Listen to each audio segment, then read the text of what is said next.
Hello there, sleep traveler. Tonight we're not just going to drift into slumber, we're going to journey far, far back in time, past the age of our ancestors, past the frozen plains of the great ice ages, and even past the time when our world was ruled by titanic beasts you've only seen in books. We are going to step into the quiet, hushed moment after a great cataclysm, a moment of profound change. This is the Cenozoic Era. It's the age that saw the rise of the mammals, the sculpting of the mountains, and the birth of the very continents we stand on today. It's a story of a world both familiar and utterly alien. So, find a comfortable place, let your mind settle, and prepare to travel with us.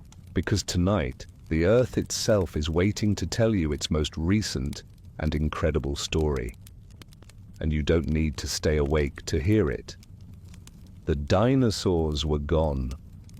A long, profound silence fell over the planet, a strange, eerie quiet that followed the catastrophic asteroid impact. The world was scarred and broken, cloaked in a perpetual twilight as dust and debris choked the atmosphere and blocked out the sun. For a brief, terrifying period, it seemed as if life itself had been extinguished. But deep in the shadows, a new story was about to begin. For over 165 million years, mammals had lived in the shadow of giants. They were small and secretive, no bigger than shrews or rats, surviving by hiding in burrows and scurrying through the undergrowth at night. Their entire existence was a testament to caution and adaptation. They were masters of stealth and survival, their small size a direct result of the immense pressure from the colossal predators that ruled the day. But now, with the thunderous footfalls of the great lizards gone, the rules of the world had changed. The ecological niches that had been empty for a generation were now a blank canvas. This was their moment. They wasted no time in seizing it, diversifying into new forms at a speed almost unimaginable. From these small, timid creatures would come the ancestors of all the great mammals to follow. They were not yet masters of the land, but they held the key to the future. The first few thousand years were a quiet, cautious expansion. In the darkness and chaos that followed the impact, the planet's surviving plants and fungi formed the base of a new food chain. Little by little, the mammals adapted to this new reality. They developed a more diverse range of diets, from scavenging on the carcasses of the fallen to finding new sources of food in the recovering plant life. They explored new habitats, climbing the trees that survived the catastrophe and burrowing into soils that were once too dangerous to inhabit. With each generation they grew slightly larger, their bodies and minds evolving to take advantage of their newfound freedom. The world was beginning its slow recovery, and the mammals were at the very heart of that rebirth. The silence of the extinction was not the end of a story, but the opening line of a new one, the one that would shape the planet for the next 66 million years. The stage was set, and the mammals were ready to step into the light. The world was not a wasteland, but it was profoundly different. The skies, once ruled by the soaring pterosaurs, were now the domain of a new kind of flying giant, the terror birds. These colossal, flightless predators, some standing over 10 feet tall, filled the top predator niche in South America. On the ground, the landscape was a mosaic of dense forests and recovering plains. The continents were still in motion, drifting toward the positions we know today, and this slow-motion dance was a key driver of evolution. The air was humid, and the climate was warm, far warmer than it is today. Lush, tropical forests, or greenhouses, stretched across the globe, reaching even to the poles. These vast, interconnected woodlands were a haven for the emerging mammals. They could move freely across what would one day be separate continents, allowing for a rapid exchange of species. This wasn't a frozen, desolate world. It was a teeming green planet of recovery and opportunity, a world where the old rules had vanished and the new ones were still being written. The quiet aftermath of extinction had become a stage for life's great comeback. This new world was a canvas for evolutionary experimentation. The surviving mammals, free from the constant threat of dinosaur predators, began to diversify at an astonishing rate. In North America, animals like the phenacodus, a dog-sized herbivore, roamed the forests, representing one of the earliest known hoofed mammals. In Asia, the pantolambda, a squat sheep-like creature, was one of the first large herbivores of the Cenozoic, grazing on the lush vegetation. These were not the sleek, specialized creatures we know today. They were generalized, adaptable pioneers, their bodies and teeth evolving to handle a wide range of foods. This allowed them to fill many different roles in their new ecosystems, from browsing on leaves to rooting for tubers in the forest floor. The oceans, too, were in a state of transformation. The great marine reptiles were gone, leaving behind an empty deep. This void allowed new forms of marine life to thrive. Primitive sharks and bony fish diversified, and the ancestors of modern whales, small four-legged creatures that lived on land, began their long journey back into the sea. This was a slow process, taking millions of years as their bodies gradually adapted to a life in the water. The warmth and humidity of this time, especially during the paleocene-eocene thermal maximum, created a true global greenhouse effect. There was no permanent ice at the poles. Instead, vast temperate forests grew in regions that are now frozen tundra. Palm trees flourished in what is now Wyoming, and crocodiles swam in the Arctic Circle. This stable, warm climate provided a continuous and lush environment for life, to thrive without the harsh, seasonal shifts of later eras. As the continents continued their slow, relentless drift, new geological features began to emerge. The collision of India with Asia began to push up the land, marking the very start of what would become the towering Himalayas. This was a process that would unfold over millions of years, a testament to the Earth's enduring power to reshape itself. The landmasses of North and South America were still separated, as were Europe and Asia. This geographic isolation led to unique evolutionary paths for the animals on each continent. South America, for example, became a sanctuary for a bizarre collection of creatures, including the ancestors of modern armadillos and sloths, as well as the unique terror birds. This era was a time of quiet but rapid growth. It was an age of opportunity where life, given a second chance, blossomed in countless new and unexpected ways. The world had been wiped clean, and in its place, a vibrant, lush, and evolving tapestry of life was being woven, thread by thread, in a world where there were no giants, at least not yet. The silence of the extinction had become a stage for life's great comeback, setting the foundation for every chapter that would follow in the story of the Cenozoic. The first few millions years of the Cenozoic were defined by an intense global warmth. This wasn't just a brief heat wave, it was a sustained greenhouse world with temperatures far warmer than anything we experience today. You can imagine a world where the air was humid and the nights never truly felt cold. There was no permanent ice at either the North or South Pole. Instead of frozen tundras, ancient dense forests stretched all the way to the Arctic Circle. Palm trees, ferns, and crocodiles, animals we associate with the tropics, thrived in regions that are now frozen solid for most of the year, like Wyoming and Greenland. This remarkable climate created a haven for life. The warmth and abundant rainfall led to lush, interconnected forests that acted as highways for the emerging mammals. These forest corridors allowed for the rapid spread an exchange of species across continents. An early horse ancestor in North America could find its way to Asia, and an ancient primate from Africa could make its way to Europe.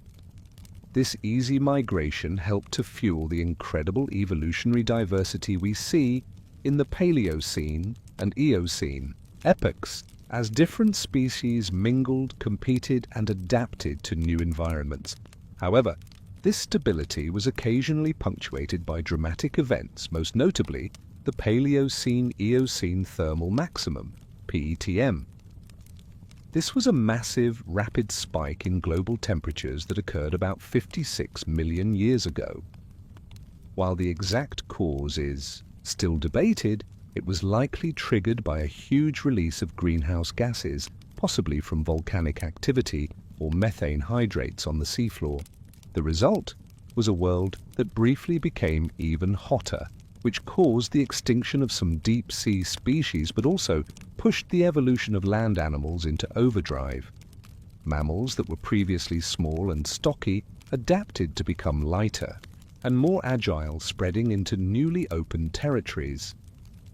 The PETM served as a powerful, albeit brief, stress test for the planet, showing that even in a generally stable, warm period, the Earth was a dynamic system capable of dramatic shifts. In the wake of the Great Extinction, the stage was set for a new cast of characters. The mammals that survived were not the sleek, specialized creatures we know today. They were generalized pioneers, their bodies and teeth evolving to handle a wide range of foods. These were the first protagonists of the Cenozoic, creatures that, for the first time, had the freedom to grow beyond their small, rat-like forms. Imagine a world filled with animals that looked like a mix of different modern species. There were the pantodonts, heavy-set herbivores that resembled a cross between a hippo and a bear. The largest of these, like Coryphodon, roamed the forests of North America and Europe, lumbering through the dense foliage and browsing on leaves and soft plants. They were among the first mammals to fill the niche of large land-based herbivores, a role previously held by the duck-billed dinosaurs. Then came the creodonts, the early predators of the new era. These were the ancestors of modern carnivores, but they were still clumsy and had not yet developed the powerful, shearing teeth of later cats and dogs. The largest creodont, Patriofelis, was a stocky, cat-like animal that stalked its prey in the Eocene forests. Their hunting methods were likely more ambush-based, relying on sheer bulk and powerful jaws to bring down their prey. In the southern continents, isolated by the shifting land masses, evolution took an even more bizarre turn. In South America, the notungulates, a group of hoofed mammals unlike any living today, began to diversify. Some looked like a mix of rhinos and camels, while others resembled rabbits. In this same land, the terrifying Forus racids, or terror birds, emerged. These were not mammals, but colossal, flightless birds that grew to over 10 feet tall, with massive beaks and powerful legs for running down prey. They were the top predators in South America for millions of years, a living testament to the fact that evolution would fill every available niche, no matter how strange the resulting creature. These early protagonists, with their odd and often clumsy appearances, were the foundation of everything that followed. They were a grand evolutionary experiment, testing the limits of size, diet, and lifestyle in a world without the oppressive shadow of the dinosaurs. They were the first to take advantage of the lush greenhouse climate, and their existence paved the way for the more specialized and familiar animals that would come to define the later epochs of the Cenozoic. While the animals were evolving, on the surface, a much slower, more powerful drama was unfolding beneath their feet. The continents were in constant slow-motion ballet, a dance that had begun millions of years earlier with the breakup of the supercontinent Pangaea. During the Cenozoic, this dance accelerated, setting the stage for the world we know today, and, directly influencing the evolution of life. Imagine watching a time-lapse of the planet. India, once an island, would be seen drifting northward at a remarkable pace, a continent-sized ship sailing toward Asia. Its eventual collision would be a monumental event, a slow-motion car crash that crumpled the Earth's crust and began pushing up the towering peaks of the Himalayas. This geological upheaval didn't just create mountains, it changed global climate by altering air currents and creating a new pattern of monsoons and rainfall across Asia. Meanwhile, the Americas were still separated. North America drifted west, and South America, isolated for millions of years, was a unique biological playground where bizarre and wonderful creatures like the terror birds and giant ground sloths evolved without competition from other continents.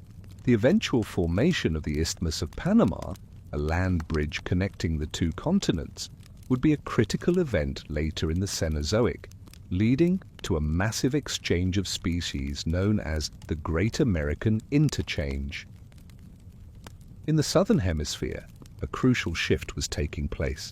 Australia, which had been connected to Antarctica, finally broke away and began its northward journey, taking its unique marsupial fauna with it. But the most significant tectonic event was the final separation of Antarctica from South America. This opened up the Drake Passage, a deep channel of water that allowed the Southern Ocean to flow uninterrupted around the continent. This new circumpolar current effectively isolated Antarctica from warmer waters, causing it to rapidly cool and leading to the formation of its permanent ice sheet. This was a critical turning point for the entire planet's climate, locking up vast amounts of water and initiating a global cooling trend that would eventually lead to the ice ages. This slow, powerful shifting of the continents was more than just a backdrop for the Cenozoic story. It was a primary force, creating new habitats, isolating species, and even changing the climate itself. Every new mountain range, every land bridge, and every new ocean current was a direct result of this patient, relentless geological dance, shaping the world and its life in profound ways that are still visible today. With the continent still on the move and a warm, stable climate blanketing the globe, the Eocene epoch saw an astonishing explosion of life. This period, from about 56 to 34 million years ago, is often called the Age of Mammals for a reason. It was during this time that the primitive, generalized mammals of the Paleocene diversified into a wide array of new, more specialized forms. It was as if a grand biological canvas was being painted in fast forward. Imagine the forests of the Eocene. They were not silent. High in the trees, the first true primates were leaping through the branches. These early primates were small and had grasping fingers and forward-facing eyes, adaptations that would later prove crucial for their evolution. Below them, the first ancestors of modern horses like the tiny, multi-toed Eohippus scampered through the undergrowth. They were no bigger than a fox and had feet more like a dog's, a far cry from the sleek, single-toed horses of today. On the plains, the ancestors of rhinoceroses and tapirs roamed, growing larger and developing more specialized teeth for grinding tough plants. The first camels, which originated in North America, were small, deer-like creatures that browsed on leaves. In the rivers and swamps, the early ancestors of hippos and other aquatic mammals began to evolve. Even the marine world was experiencing a revolution. The first whales, like Basilosaurus, were long, serpentine creatures that still had remnants of hind legs, a clear link to their land-dwelling past. This explosion of life wasn't just limited to land. In the skies, a tremendous variety of birds took to the air, including the ancestors of modern eagles, owls, and parrots. And in the oceans, as the whales continued their journey to full aquatic life, Sharks and other fish diversified to fill the ecological void left by the marine reptiles of the past. The reason for this immense diversity was the combination of factors: the warm, stable climate providing a lush and productive environment, and the wide-open ecological niches left by the extinction event. Life was no longer just surviving, it was thriving and innovating at an unprecedented scale. The Eocene was a testament to life's incredible ability to adapt and expand, laying the groundwork for many of the animal families we recognize today. It was a time of dynamic change and boundless opportunity, a true high point in the Cenozoic story. While the sun-drenched forests of the Eocene flourished, a much slower, more powerful drama was unfolding beneath the surface of the continents. The Earth's tectonic plates were still in motion, and their relentless grinding pressure was about to create some of the most dramatic landscapes the planet has ever seen. This was the age of mountain building, a period of profound geological upheaval that would reshape global climate and forever alter the course of life. The most monumental event was the collision of the Indian subcontinent with the massive landmass of Asia. India had been drifting northward for millions of years, an isolated island continent. Its slow, inexorable journey finally ended in a cataclysmic but slow-motion collision. As the two land masses crumpled and pushed against each other, the crust of the Earth buckled and rose, forming the towering peaks of the Himalayas. This was not a quick event. It was a process that unfolded over millions of years, and the mountains are still growing today. The rise of the Himalayas had a profound effect on the entire planet's climate. They created a massive physical barrier that altered global air currents and gave rise to the monsoons that now define the climate of much of Asia. Across the globe, similar though less dramatic, collisions were taking place. The African and Eurasian plates pushed against each other, giving birth to the Alps and the Pyrenees in Europe. In North America, the slow uplift of the Rocky Mountains continued, shaping the landscape and creating new environments for life to adapt to. These mountains were more than just geological features, they were engines of change. As they rose, they created new habitats from high-altitude tundras to isolated valleys. They also had a cooling effect on the planet as the increased erosion of rock pulled carbon dioxide out of the atmosphere, a natural process that slowly helped to lower global temperatures. This geological shift would become a key factor in the eventual transition from the warm greenhouse world of the Eocene to the colder, more volatile climate of the later Cenozoic. So while life was thriving in the lush, low-lying forests, the very ground beneath was being transformed by forces far beyond the control of any living creature. The gentle, humid world was being subtly but fundamentally reshaped by the relentless power of plate tectonics, setting the stage for the next great chapter in the story of the Cenozoic. In the early Cenozoic, the planet's flora was a vibrant, sprawling tapestry, unlike anything we see today. Thanks to the greenhouse climate and the lack of permanent polar ice, dense tropical and subtropical forests stretched across the globe, reaching far into what are now cold and temperate regions. This wasn't just a small pocket of jungle. It was a continuous green world. Imagine a world where palm trees and lush ferns grew in what is now modern-day Greenland. Crocodiles, turtles, and other reptiles that we associate with warm climates thrived in the Arctic, and ancient redwood-like trees covered much of the northern continents. The plant life was so rich and widespread that it created an abundance of food and shelter for the diversifying mammals. This was a world of broadleaf evergreens where the seasons were less about temperature change and more about the cycle of rainfall. The dominance of these tropical and subtropical plants directly influenced the evolution of the mammals that lived among them. Herbivores developed broad, crushing teeth to grind down tough leaves, while primates evolved grasping hands and feet to navigate the complex three-dimensional world of the forest canopy. The interconnectedness of these forests allowed mammals to spread easily, leading to a greater similarity between species on different continents than would be seen in later epochs. However, this lush, uniform world was not to last. As the continents continued to shift and the newly forming mountains began to alter global air currents, the climate slowly started to cool. This gradual change in temperature marked the beginning of the end for the great tropical forests. As the world cooled, the first temperate forests began to appear in higher latitudes, with trees that shed their leaves in the colder months. This set the stage for the dramatic climatic shifts that would define the rest of the Cenozoic, turning the once uniform green world into a patchwork of different biomes, from forests and grasslands to the eventual ice caps of the poles.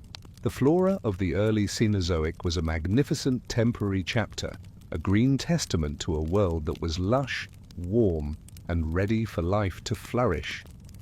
While the planet was largely a warm, humid greenhouse, a profound and irreversible change was taking place in the southern hemisphere.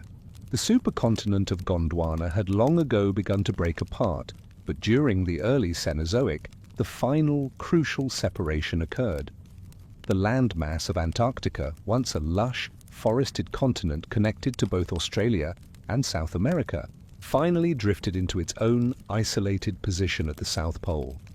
This was not a swift event, but a slow geological process that unfolded over millions of years. However, its consequences were monumental. As Antarctica separated from South America, a deep, wide channel of water opened up between them. This gap, now known as the Drake Passage, allowed the waters of the Southern Ocean to flow freely and uninterrupted around the entire continent. This created a powerful new ocean current, the Antarctic Circumpolar Current. Unlike other currents that exchange heat with warmer waters to the north, this current acted like a thermal barrier, trapping cold water around Antarctica and preventing warmer currents from reaching its shores. The effect was dramatic. Without the constant influx of heat, Antarctica began to freeze. First, its high-altitude peaks developed ice caps. As the global climate began its long-term cooling trend, these ice caps grew, slowly spreading to cover the entire continent. This transition was a critical turning point for the planet. The formation of the Antarctic ice sheet reflected a massive amount of solar radiation back into space, which in turn accelerated the global cooling process. This created a feedback loop. More ice meant more reflection, which meant more cooling, which meant more ice. This geological event fundamentally changed the planet's climate. The uniform greenhouse world of the Paleocene and Eocene began to give way to a more varied climate with distinct temperature zones.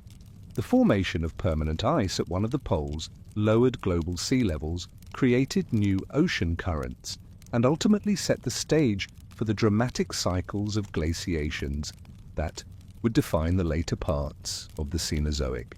The quiet, long-awaited isolation of Antarctica became the starting point for the Great Glaciations, a slow descent into the ice ages that would eventually reshape the face of the Earth. Hidden in the lush canopies of the Eocene forests, a new group of animals was quietly beginning to shape its own destiny. These were the first true primates. Unlike the small, rodent-like mammals that had dominated the Paleocene, these creatures were becoming specialists of the trees, and they possessed a set of unique adaptations that would one day allow their descendants to conquer the planet. Imagine them as small, furtive creatures with large eyes. One of their most significant adaptations was the development of grasping hands and feet. Their opposable thumbs and toes allowed them to clamber and climb with an agility that other mammals couldn't match. This gave them a distinct advantage. in a world where food and safety could be found high above the forest floor. They could cling to branches, pluck fruit, and navigate a complex three-dimensional world with a newfound grace. Another key feature was the change in their eyesight. The eyes of these early primates began to shift from the sides of their heads to a more forward-facing position. This gave them binocular vision and depth perception, a crucial skill for judging distances when leaping between branches. It also improved their ability to spot insects and other small prey in the dense foliage. This wasn't just a physical change, it marked a fundamental shift in how they interacted with their environment, moving from a life of ground-level scavenging to one of arboreal dexterity. These early primates were the ancestors of today's monkeys, apes, and, eventually, humans. They were still tiny and vulnerable, living in a world of creodonts and giant birds, but they had found a safe haven in the trees. The endless, interconnected forests of the early Cenozoic provided the perfect laboratory for them to experiment and evolve.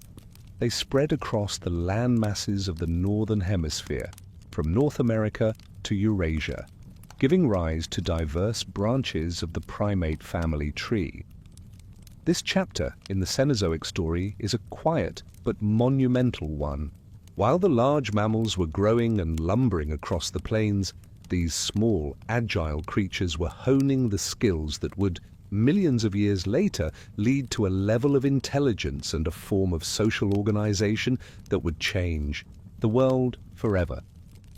Their journey from the treetops of the Eocene to the dominance of the late Cenozoic is one of the most remarkable stories of evolution. While the mammals were quietly diversifying in the forests of the northern continents, the landmass of South America was playing host to an evolutionary spectacle unlike any other. Isolated from the rest of the world, a unique and terrifying group of predators rose to dominance, the Forusrasids, or as they are more commonly known, the terror birds. For millions of years, these colossal, flightless creatures ruled the South American plains, filling the top predator niche left vacant by the dinosaurs. Imagine a bird standing over 10 feet tall with a massive hook-shaped beak and powerful muscular legs built for speed. Their feet, armed with sharp claws, were perfectly adapted to running down prey. Their beaks, which could grow to over a foot long, were not just for show. They were powerful weapons used to strike down and tear apart their victims. These were not scavengers, they were active, relentless hunters. Their prey consisted of the newly evolving native South American mammals, which for a long time had no other large predators to contend with. The terror birds were the result of an extraordinary evolutionary path. With no large mammalian carnivores to challenge them, they evolved to become the masters of their domain. They were the dominant force on the continent for over 50 million years, a testament to the power of evolution in an isolated environment. But their reign was not to last forever. As the continents continued to shift, the eventual formation of the Isthmus of Panama would connect North and South America, bringing the two continents into contact for the first time in millions of years. This would lead to the Great American Interchange, a dramatic event that would pit the native South American animals, including the terror birds, against the more advanced predators of North America, such as saber-toothed cats and bears. The story of the terror birds is a powerful reminder of how geographic isolation can lead to unique and specialized life forms. They were a magnificent and fearsome group, a testament to the raw power of nature. They ruled an entire continent for an unimaginable length of time, a living chapter from an alternate evolutionary history. But like so many of the great beasts of the Cenozoic, their time was finite, and their dominance would eventually give way to a new kind of predator, a mammal that had been evolving in a different part of the world. The warmth of the Eocene, which had nurtured a world of lush, widespread. Forests began its slow, inevitable retreat. The next epoch, the Oligocene, which lasted from about 34 to 23 million years ago, was defined by a profound and gradual cooling of the planet. This wasn't a sudden drop in temperature, but a long, steady decline that fundamentally reshaped the world's ecosystems. This cooling trend was driven by several key factors. The most significant was the final geological isolation of Antarctica, which we've already discussed. With the Antarctic circumpolar current now in full force, a massive ice sheet began to form at the South Pole, reflecting solar radiation and plunging global temperatures. In addition, the ongoing uplift of major mountain ranges like the Himalayas and the Alps increased global erosion. This process pulled carbon dioxide, a key greenhouse gas, out of the atmosphere, further contributing to the cooling. As the planet cooled and dried, the dense, uniform forests of the Eocene began to shrink. The tropical jungles that had once stretched across North America and Europe receded toward the equator. In their place, a new kind of landscape emerged: temperate forests, and more importantly, vast, open grasslands. This shift from a world of trees to a world of plains created new challenges and opportunities for the Cenozoic mammals. The herbivores of the Eocene, which were adapted to a diet of soft leaves, had to evolve to survive on a new food source: tough, fibrous grass. This led to the development of stronger teeth and longer legs for running, as the open plains offered less cover from predators. The predators, in turn, became faster and more agile to chase down their prey on the open ground. This was the era that saw the rise of more specialized creatures, setting the stage for the familiar animal families we know today. The Oligocene was a pivotal period in the Cenozoic. It was the great transition from a greenhouse world to a more modern, diverse climate. The cooling trend broke up the continuous forest habitats, forcing animals to either adapt to new environments or become extinct. It was a time of immense change and fierce competition, where life was challenged in new ways and responded with remarkable evolutionary innovation. As the world cooled and the great dense forests gave way to vast open grasslands, the predators of the Cenozoic had to change. The clumsy creodonts of the early epochs, built for stalking through thick undergrowth, began to lose their advantage. In their place, a new kind of carnivore emerged, one that would come to dominate the plains and forests alike, the ancestors of modern canines and felines. Imagine a dog-sized creature with a long, slender body and sharp teeth. This was the meercid, a small arboreal predator that lived during the Eocene. These creatures were the common ancestors of all modern carnivorans, but it was in the Oligocene that their descendants truly began to diversify. The key was a shift from crushing teeth, which were useful for a varied diet, to shearing teeth, which were specialized for slicing meat. This adaptation made them more efficient hunters than their predecessors. The feline lineage evolved to become ambush hunters. Their bodies became more flexible and their limbs more agile, perfect for stalking prey through the remaining forests and shrublands. Early cats, like the saber-toothed species that emerged during this time, developed powerful muscles for a quick, lethal strike. Their hunting strategy was not about endurance, but about a powerful, surprising burst of speed and strength. In contrast, the canine lineage took a different path. They evolved into pursuit predators, built for endurance and long-distance chases across the new, open plains. Their bodies became more streamlined, and their legs grew longer, allowing them to run down their prey over long distances. They often hunted in packs, a social strategy that allowed them to take down animals much larger than themselves. This was the beginning of the relationship between canines and cooperative hunting, a trait that remains a defining characteristic of many species today. This was a time of immense evolutionary specialization. The The changing landscape forced these predators to become incredibly efficient at what they did, whether it was the silent, lethal ambush of the felines or the relentless pack-based pursuit of the canines. Their success marked a major turning point in the Cenozoic as they took over the top predator roles and began to shape the evolution of the herbivores they hunted. The Oligocene was a proving ground, and the swift, specialized carnivores that emerged from it would become the dominant hunters for millions of years to come. As the world's forests gave way to open plains and the climate continued to cool, some mammals took a different evolutionary path. Instead of becoming faster or more agile, they became colossal. This was the age of megafauna, a time when the Earth was home to some of the largest land mammals to ever walk its surface. The most spectacular of these was the Indricotherium, also known as the Paraceratherium. Imagine a creature that dwarfed an elephant, a massive rhinoceros without a horn, standing over 16 feet tall at the shoulder and weighing up to 20 tons. Indricotherium was a gentle giant, a browser that lived in the dense forests and open woodlands of Eurasia during the Oligocene epoch.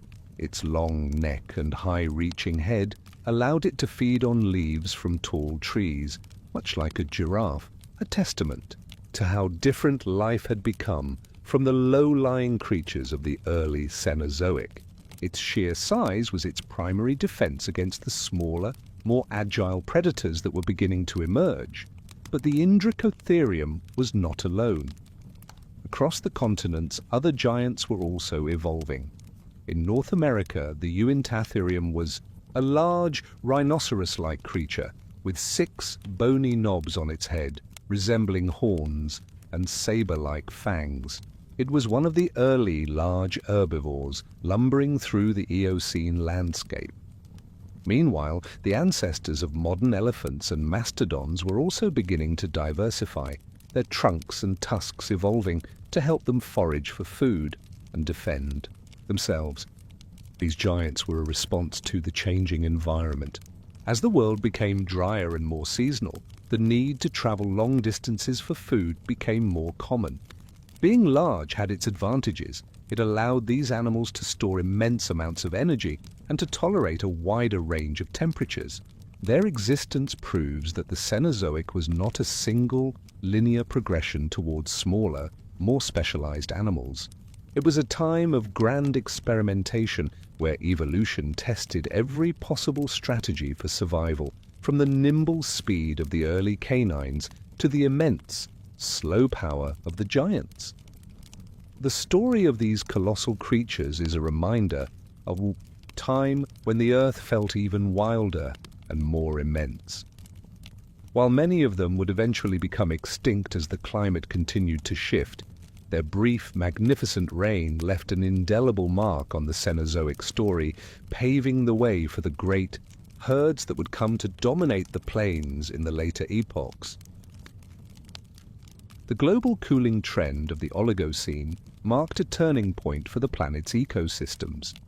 As temperatures dropped and the climate grew drier, the vast continuous forests that had dominated the early Cenozoic began to shrink. In their place, a new kind of biome emerged and rapidly spread across the continents, the grasslands. This expansion of grasslands was a profound shift. For the first time, open plains stretched for miles, unbroken by dense canopies of trees.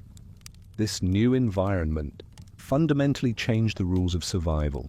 Animals that were once built for the slow, methodical pace of forest life now had to adapt to a world of open spaces. This led to a boom in the evolution of new herbivores. Imagine the plains of North America and Eurasia. They were now home to herds of early horses and bison, their teeth evolving from low-crowned browsers to high-crowned grinders to better chew the tough, abrasive grass.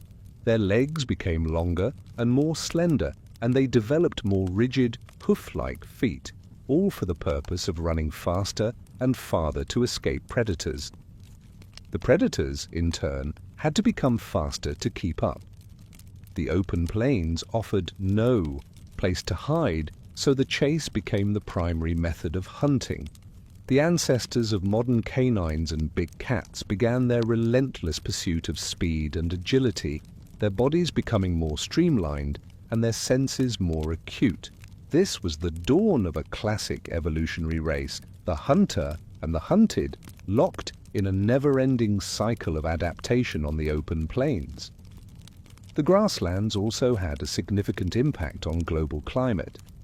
As they spread, they absorbed vast amounts of carbon dioxide from the atmosphere, helping to further the global cooling trend. This created a positive feedback loop. As the climate cooled and dried, more grasslands appeared, which in turn led to more cooling. The expansion of these biomes was a powerful, silent force that shaped the planet's climate and its life, setting the stage for the next great chapter in the story of the Cenozoic. As the grasslands expanded and the climate continued its long-term cooling, the Cenozoic entered its grandest and most spectacular phase. This was the era of the megafauna, a time when Earth was home to some of the most extraordinary and immense creatures to have ever existed. With the world now a mosaic of open plains and shrinking forests, life experimented with scale, producing magnificent giants that seemed almost mythical. Imagine the plains of South America, once isolated and home to unique creatures, now connected to North America by the newly formed Isthmus of Panama. The continent became a stage for a magnificent show of giants. There was the Megatherium, a ground sloth the size of a modern elephant. Unlike its small, tree-dwelling relatives, this behemoth lumbered across the landscape on powerful legs, using its massive claws to pull down tree branches and its sheer size to ward off predators. It was a slow, deliberate force of nature. Alongside it roamed the Glyptodon, a massive, tank-like armadillo. Covered in a solid, bony shell, it was an armored giant that browsed on low-lying vegetation. Its club-like tail was a formidable weapon against any predator foolish enough to challenge it. These creatures, strange and wondrous, were perfectly adapted to the South American landscape, a legacy of millions of years of isolated evolution. But the giants weren't limited to South America. In Eurasia and North America, the ancestors of the elephant continued to diversify. The woolly mammoth and the mastodon roamed the cold steppes and woodlands, their immense size and thick coats a perfect adaptation to the cooling world. They were the engineers of their ecosystems, their constant grazing and trampling of the land, shaping the very environment they lived in. Even the oceans had their giants. The megalodon, a shark of truly terrifying proportions, cruised the warm coastal waters of the world. With teeth the size of a human hand and a body that could reach up to 60 feet in length, it was the undisputed apex predator of the seas. It preyed on whales and other large marine animals, a living reminder that the oceans of the Cenozoic were just as wild and untamed as the land. The age of megafauna was a direct result of the Cenozoic's cooling climate and expanding grasslands. Being large had its advantages. It helped these animals stay warm, allowed them to travel vast distances to find food, and served as a powerful defense against the increasingly specialized predators. This was a time of breathtaking scale and diversity, a magnificent last hurrah for a world where giants still walk the earth, shaping the environment around them and providing a constant, dramatic backdrop for the smaller, more agile creatures that shared their world. The oceans of the Cenozoic underwent a transformation as dramatic as the land. With the great marine reptiles of the Mesozoic gone, the mosasaurs and plesiosaurs, the seas were left wide open for a new cast of characters. This was the era that saw the rise of modern marine life, from the smallest fish to the largest mammals, and it was a story of rapid diversification and specialization. Imagine the seas of the Oligocene, still warm and teeming with life. In the place of the old rulers, new predators rose to prominence. The sharks, which had been around for millions of years, evolved into a diverse and fearsome group. Their size and hunting strategies grew more refined, culminating in the undisputed titan of the seas, the megalodon. This colossal shark was a living legend, reaching lengths of up to 60 feet and possessing teeth the size of a human hand.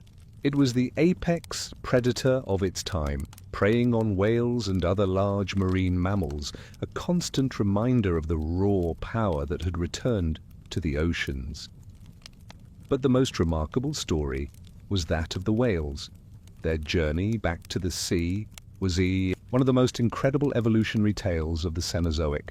They began as small, four-legged creatures on land, but over millions of years, their bodies became more streamlined, their limbs evolved into flippers, and their tails developed into powerful propulsors. Early whales, like Basilosaurus, were serpentine and had vestigial hind legs, a clear link to their terrestrial past. By the Oligocene, more modern whales had appeared, and they were already beginning to diversify into the two main groups we know today: the toothed whales, like dolphins and orcas, and the filter-feeding baleen whales. The oceans also saw a boom in other forms of life. Modern coral reefs began to form, creating new habitats for fish and invertebrates. The seals and sea lions, which had evolved from land carnivores, began to colonize the coasts, their bodies adapting to a life spent hunting in the water and resting on land. The rise of these marine mammals created a dynamic new food web, with the whales and seals providing a rich new source of prey for the megalodon and other large sharks. This chapter of the Cenozoic was a testament to the power of evolution to fill every available niche. The oceans, once a kingdom of reptiles, were now a vibrant, complex world of modern marine life. The rise of the megalodon and the whales marked a new era of giant predators and magnificent creatures, a deep blue reflection of the same dramatic changes happening on land. For millions of years, North and South America existed as separate, isolated continents. South America, in particular, was an evolutionary island, a land where unique creatures like the terror birds, glyptodonts, and ground sloths thrived in the absence of the placental mammals that dominated the north. But this isolation was not to last. A slow, grinding geological process was creating a new land bridge, a corridor that would lead to one of the most dramatic faunal events in the Cenozoic: the Great American Interchange. Imagine a long, narrow strip of land slowly emerging from the sea, connecting what are now two distinct continents. This was the formation of the Isthmus of Panama, a process that was largely complete by about 3 million years ago. As the land bridge rose, it created a migration highway for animals. For the first time, species from the north and the south were able to move freely and compete for the same resources. The interchange was far from equal. The more diverse and specialized placental mammals of North America, including cats, dogs, bears, camels, and mastodons, poured south. They were fierce competitors, and in many cases they outcompeted the native South American fauna. For example, saber-toothed cats and jaguars, which had evolved in North America, proved to be more efficient predators than the terror birds, which eventually went extinct. Similarly, the native South American hoofed mammals struggled to compete with the more advanced grazers from the north. However, the exchange wasn't entirely one-sided. A few South American species made the journey north and thrived. These included the ancestors of modern armadillos, opossums, and porcupines, which were able to spread across North America. The most iconic southern migrant was probably the giant ground sloth, which reached as far north as what is now the United States. The Great American Interchange had a profound and lasting effect on the biodiversity of both continents. In the short term, it led to a wave of extinctions among the native South American fauna, but in the long term it created a richer, more diverse ecosystem on both sides of the land bridge, with species from two distinct evolutionary histories now coexisting. This event was a powerful testament to how a single geological change could completely alter the course of life on a planetary scale. It was a climax in the Cenozoic story, a final dramatic act that reshaped the face of the Americas forever. The story of the Cenozoic is the story of mammals, and within that grand narrative lies a quiet yet monumental chapter, the birth of the hominina. This was a pivotal moment, a splitting of the evolutionary path that would eventually lead to us. While the great herds of megafauna roamed the plains and the saber-toothed cats stalked their prey, a small group of primates in Africa began to diverge from their ape ancestors. This divergence, which occurred in the late Miocene epoch, was not a sudden event but a gradual process driven by a changing environment. As the climate grew cooler and drier, the dense, continuous forests of Africa began to shrink. They were replaced by a mosaic of open grasslands and woodlands. For a group of primates that had long relied on life in the trees, this new landscape presented a major challenge. One of the key adaptations that arose in response to this shift was bipedalism, the ability to walk on two legs. This wasn't an overnight change. The earliest hominins, such as Sahelanthropus and Orrorin, still spent time in the trees, but their skeletal structure shows clear signs of an ability to walk upright. This adaptation was a game changer. It freed up their hands for carrying food, tools, or even offspring. It also allowed them to see over the tall grasses, a crucial advantage for spotting both predators and prey in the open savanna. The development of bipedalism was the first major step that set our lineage apart.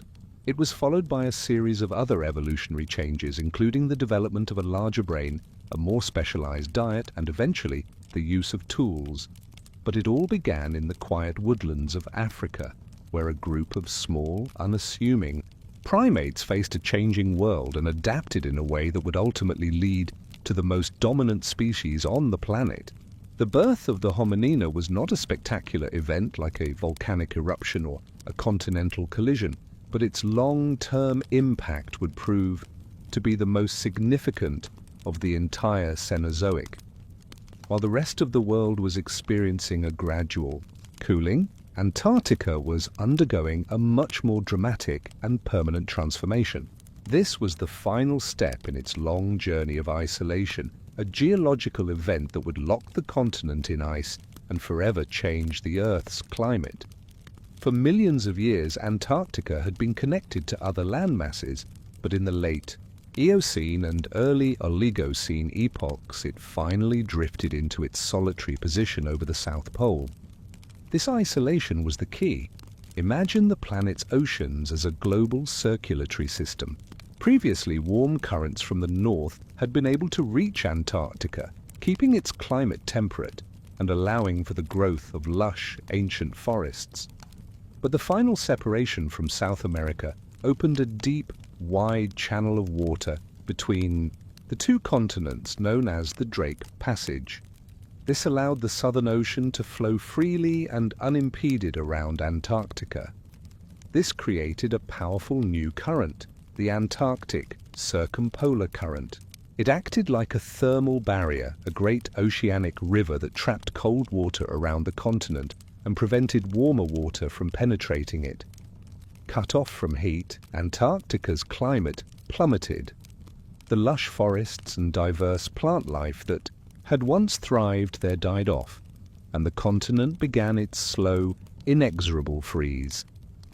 The first permanent ice sheets formed on its high-altitude peaks, and as the global climate continued to cool, these sheets grew, spreading until they covered the entire landmass. The formation of the Antarctic ice sheet was a critical turning point for the entire planet. The vast white surface of the ice reflected a massive amount of solar radiation back into space, which in turn amplified the global cooling trend. This created a powerful feedback loop. More ice led to more cooling, which led to more ice. This process not only lowered global temperatures but also dramatically dropped global sea levels as vast amounts of water became locked in the ice.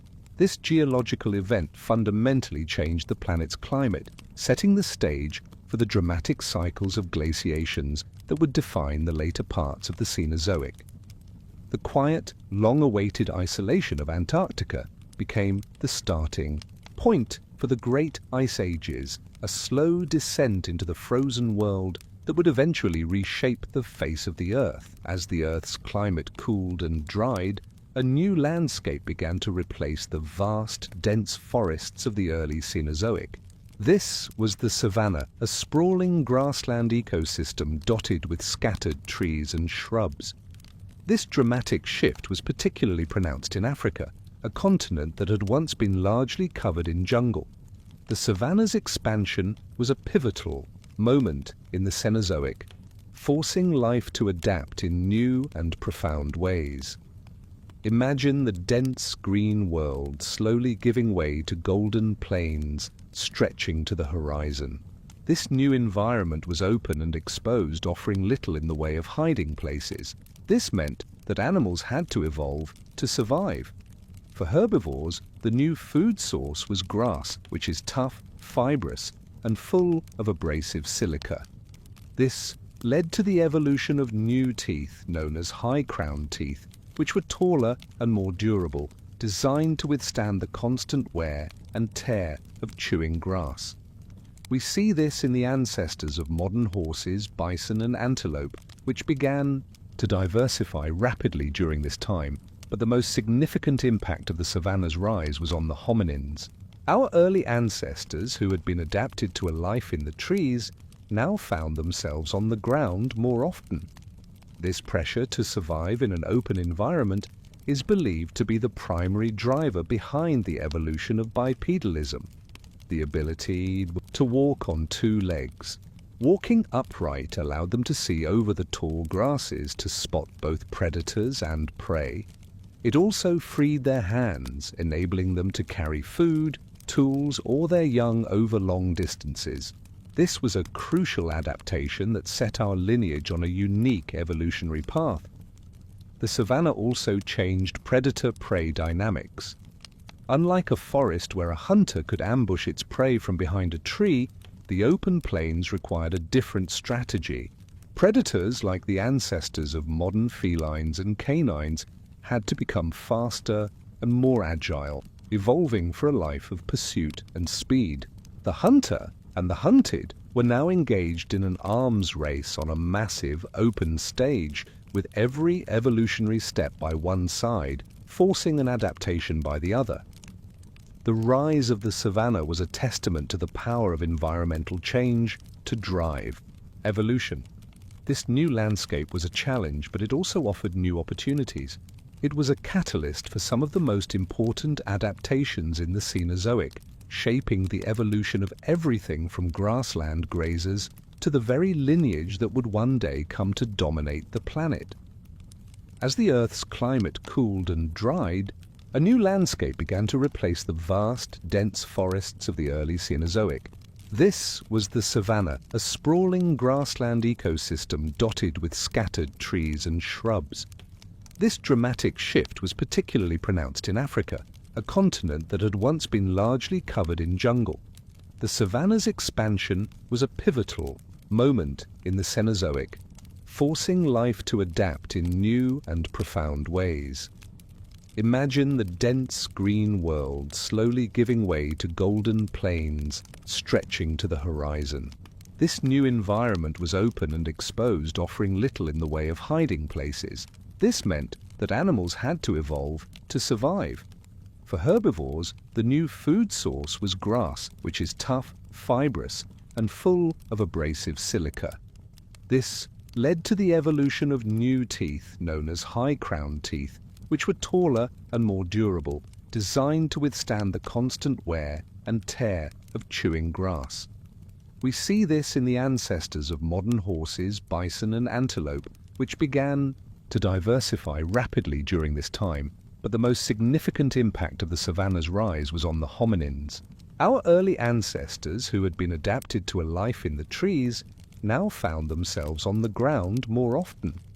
This pressure to survive in an open environment is believed to be the primary driver behind the evolution of bipedalism, the ability to walk on two legs. Walking upright allowed them to see over the tall grasses to spot both predators and prey. It also freed their hands, enabling them to carry food, tools, or their young over long distances. This was a crucial adaptation that set our lineage on a unique evolutionary path. The savanna also changed predator-prey dynamics. Unlike a forest where a hunter could ambush its prey from behind a tree, the open plains required a different strategy. Predators, like the ancestors of modern felines and canines, had to become faster and more agile, evolving for a life of pursuit and speed. The hunter and the hunted were now engaged in an arms race on a massive open stage, with every evolutionary step by one side forcing an adaptation by the other. The rise of the savanna was a testament to the power of environmental change to drive evolution. This new landscape was a challenge, but it also offered new opportunities. It was a catalyst for some of the most important adaptations in the Cenozoic, shaping the evolution of everything from grassland grazers to the very lineage that would one day come to dominate the planet. While new giants were rising on land, the oceans of the Neogene period were ruled by a predator of almost mythical proportions, the megalodon. This colossal shark, whose name literally means giant tooth, was the undisputed apex predator of its time, a living legend that dominated the seas from about 23 to 3.6 million years ago. Imagine a shark so large it could swallow a car whole. While its exact size is still debated, based on its massive teeth, scientists estimate that the megalodon could reach lengths of up to 60 feet, 18 meters, nearly 3 times the length of the largest great white shark today. Its jaws were a formidable weapon capable of opening wide enough to fit 2 people side by side and lined with hundreds of razor-sharp serrated teeth, some over 7 inches long. The megalodon's prey was just as immense. It was a specialist hunter of large marine mammals, particularly the early baleen whales that were diversifying in the oceans.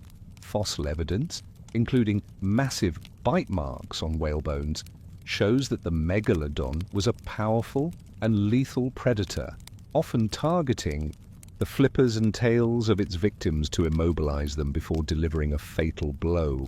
Its sheer size and power meant it had no natural predators and sat at the very top of the food chain, a force of nature that struck fear into every creature in the sea. So why did such a magnificent creature disappear? Its extinction around 3.6 million years ago remains a topic of scientific debate. The leading theory is that a combination of factors led to its demise. As the global climate continued to cool, many of the coastal nursery grounds it relied on for its young disappeared, and the large whales it preyed on migrated to colder, polar waters, which were too cold for the megalodon to survive in. Additionally, a new, more agile competitor emerged, the ancestor of the modern great white shark. While not as large as the megalodon, these new sharks may have outcompeted the giant for smaller prey and even preyed on its young. The story of the megalodon is a powerful reminder that even the most dominant species are not invincible. Its reign was a testament to the raw power of the Cenozoic oceans, and its extinction marked a significant turning point, leaving a void that would eventually be filled by new and different predators.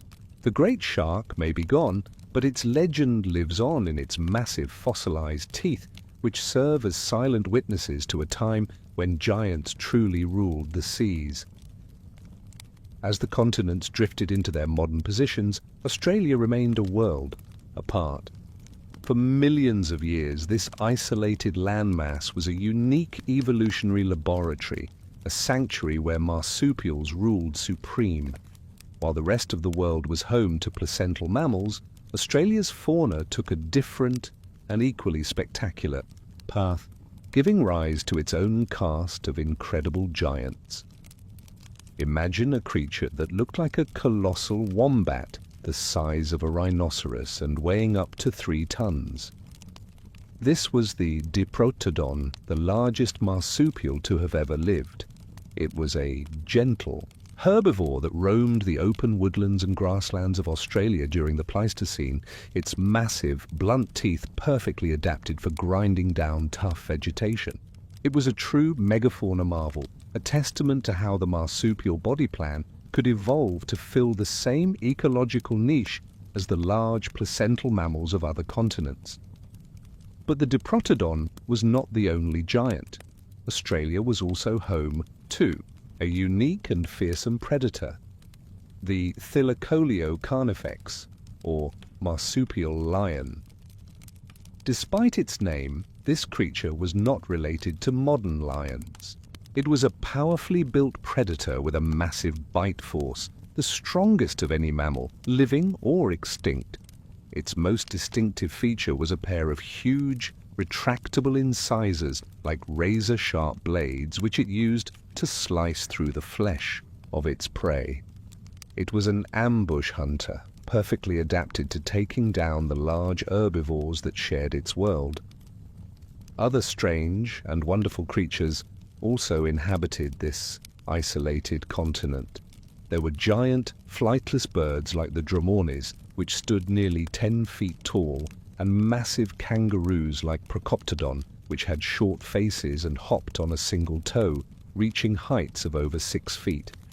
The sheer size of these animals was a direct result of Australia's long isolation. With no placental predators or competitors to challenge them, the marsupials were free to diversify and grow to colossal sizes, filling every available niche. The story of Australia's giants is a powerful reminder of the diversity of life in the Cenozoic. It shows that evolution is not a single, linear path, but a series of grand experiments, each one shaped by its unique environment. While many of these amazing creatures would eventually go extinct as the climate changed and humans arrived on the continent, their legacy lives on in the modern kangaroos, koalas, and wombats that are a testament to a magnificent and wilder past. As the Cenozoic progressed, one lineage of mammals evolved into some of the most enduring and recognizable giants of all time, the proboscideans, the family that includes today's elephants. But the story of the elephant is not just a tale of 2 species. It's a vast, rich history of diversification and adaptation that spanned millions of years and multiple continents. The earliest ancestors of the elephant were a far cry from the colossal beasts we know today. One of the first was the Merytherium, a small pig-like creature that lived in the swamps of North Africa during the Eocene. It had a long snout, but no trunk or tusks. Over millions of years, as their environments changed, these small, unassuming animals underwent a remarkable transformation. Their bodies grew larger, their legs became more columnar to support the weight, and their snouts evolved into the long, flexible trunk we are familiar with today. This trunk was a powerful tool for breathing, drinking, and foraging, allowing them to adapt to a wide range of habitats. The proboscidean family tree became incredibly diverse, a testament to their evolutionary success. One branch led to the mastodons, which were common in North America and Eurasia.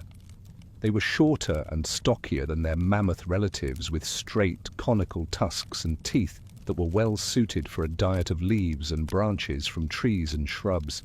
They were the quintessential browsers of the Cenozoic, living in the woodlands and forests. But the most famous members of this family were the mammoths. These were the giants of the Ice Age perfectly adapted to the cold, dry grasslands of the mammoth steppe. The woolly mammoth, in particular, was a master of its environment. It possessed a thick coat of hair for insulation, a layer of fat for warmth, and small ears to minimize heat loss. Its long, curved tusks were used for digging through snow to find food. Mammoths were grazers, and their teeth, made of hardened enamel ridges, were highly specialized for grinding the tough, fibrous grasses of the plains. The incredible diversification of the proboscideans shows their ability to adapt to a changing world. From the small, swamp-dwelling Meoritherium to the colossal, cold-adapted mammoths, they filled every available niche for large herbivores. They were living, breathing examples of how a single lineage could evolve in response to major climate shifts, continental movements, and the rise of new ecosystems. However, as the Cenozoic drew to a close and the climate grew warmer, most of these magnificent giants would vanish, leaving only 2 species of elephant to carry on their incredible legacy.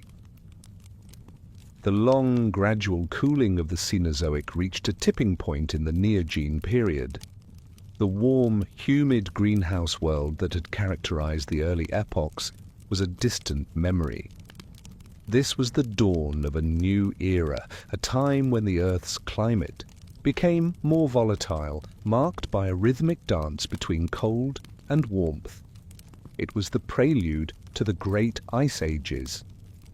This shift was a result of several powerful, interconnected forces. The first was the ongoing geological isolation of Antarctica, which we've already discussed. The new circumpolar current acted as a thermal barrier, locking the continent in ice and causing a massive amount of solar radiation to be reflected back into space. This, in turn, accelerated a global cooling trend. Simultaneously, the continued uplift of mountain ranges like the Himalayas increased the rate of weathering. As rainwater eroded rock, it pulled carbon dioxide from the atmosphere, a natural process that slowly reduced the amount of greenhouse gas, further cooling the planet. As the globe cooled, the seasons became more pronounced. Summers were shorter and less intense, and winters became longer and harsher. This led to the formation of permanent ice sheets, not only at the South Pole but also in the high latitudes of the Northern Hemisphere, particularly around Greenland and the Arctic. The expansion and retreat of these ice sheets would come to define the final epochs of the Cenozoic, creating a world of dramatic environmental change. The arrival of the cold also led to a significant drop in global sea levels, as vast amounts of water became locked up in the glaciers. This exposed new land masses, creating land bridges that allowed for the migration of animals and eventually humans. This was a time of immense pressure and opportunity. The animals of the Neogene had to adapt to a world of unpredictable climates and shrinking resources. Many species that had thrived in the warmer epochs went extinct, while others evolved to cope with the cold, growing thicker coats of fur and developing new survival strategies. The arrival of the cold was a powerful climax to the Cenozoic story. It was the final chapter in the planet's transformation, a shift from a consistent warm world to a dynamic, ever-changing one. It set the stage for the great migrations, the rise of the megafauna, and the ultimate struggle for survival that would define the rest of the Cenozoic. While the world was gripped by the great ice ages, a monumental event was unfolding in Africa. This was the origin of our own species, Homo sapiens. The story began not with a dramatic transformation, but with a series of quiet, cumulative adaptations that allowed a single lineage of hominins to survive and eventually thrive in a changing world. The ancestors of modern humans, who had already been walking on 2 legs for millions of years, were faced with a world of increasing climatic instability. The cycles of glacial expansion and retreat created a mosaic of habitats, from grasslands and savannas to sparse woodlands and deserts. To survive, our ancestors had to become more adaptable and intelligent. This pressure drove a remarkable increase in brain size and complexity. Over time, this larger brain allowed for more advanced cognitive abilities, including better problem-solving skills, more complex social structures, and the development of sophisticated tools and technologies. Around 300,000 years ago, early forms of Homo sapiens emerged in Africa. They were more slender and agile than their predecessors and had a high, rounded skull to accommodate their larger brains. They were not alone, however. Other human species, like the Neanderthals and the Denisovans, were also roaming parts of Eurasia. But Homo sapiens possessed a unique advantage, an unparalleled capacity for innovation and cooperation. They developed new and more efficient hunting techniques, crafted a wider array of tools, and created more sophisticated shelters. Most importantly, they developed complex language, which allowed for the efficient sharing of knowledge and the formation of larger, more cohesive social groups. The birth of Homo sapiens marked a significant turning point in the Cenozoic. We were no longer just another species adapting to our environment. We were beginning to actively shape it. This new species, with its unique blend of intelligence and adaptability, was poised to leave Africa and spread across the globe. Our story, which began in the quiet savannas of a cooling continent, was about to become the dominant narrative of the entire planet. The Ice Age was a harsh, unforgiving world, and for early humans, survival depended on more than just physical endurance. It required intelligence, cooperation, and, most importantly, technological innovation. This was the era of the hunting revolution, a time when our ancestors developed new tools and strategies that allowed them to thrive in a world of colossal megafauna. Imagine the sheer audacity of a group of humans, armed with nothing but sharpened rocks and wooden spears, attempting to take down a massive woolly mammoth. Early hunting was a dangerous and often unsuccessful affair, but over time our ancestors refined their methods. They developed new and more effective tools like the spear thrower, or atlatl, which was a simple but ingenious device that allowed them to hurl a spear with much greater force and distance. This gave them a crucial advantage, allowing them to hunt large animals from a safer distance. But tools were only part of the story. The real revolution was in the development of sophisticated hunting strategies. Humans began to hunt in cooperative groups, using their intelligence to outwit their prey. They learned to drive herds of bison or mammoths into ambushes, over cliffs, or into bogs where the animals would become trapped and easier to kill. This cooperative hunting required complex communication and planning, skills that were unique to our species. The hunt was no longer just about brute force. It was a testament to our capacity for teamwork and foresight. The hunting revolution had a profound impact on the lives of early humans. It provided them with a more consistent source of food, which in turn allowed their populations to grow. The hides and bones of the animals they hunted became essential resources for clothing, shelter, and tools. The hunt became the central pillar of their culture, and their lives were shaped by the seasonal migrations of the great herds. This era of innovation not only secured our survival, but also set us on a new evolutionary path. We became masters of our environment, no longer simply reacting to its challenges, but actively shaping our own destiny. The hunting revolution was a turning point, a time when our ancestors, with their simple tools and brilliant minds, took a decisive step towards becoming the dominant species on the planet.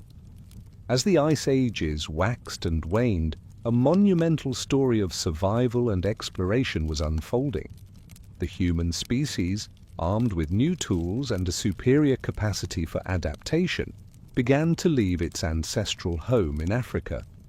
This was the Great Human Migration, a slow, deliberate expansion that would see our species colonize every corner of the globe. Imagine the world as a vast, interconnected puzzle.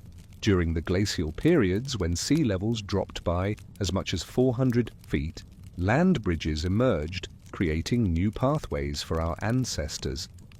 The most famous of these was Beringia, a vast grassy plain that connected Siberia to Alaska, allowing the first humans to cross from Asia into North America. This wasn't a sudden, single event, but a gradual generational movement as small groups of hunter-gatherers followed the migrating herds of mammoths and bison across the newly exposed land. But the journey wasn't just across land bridges. Humans also demonstrated a remarkable capacity for ocean travel.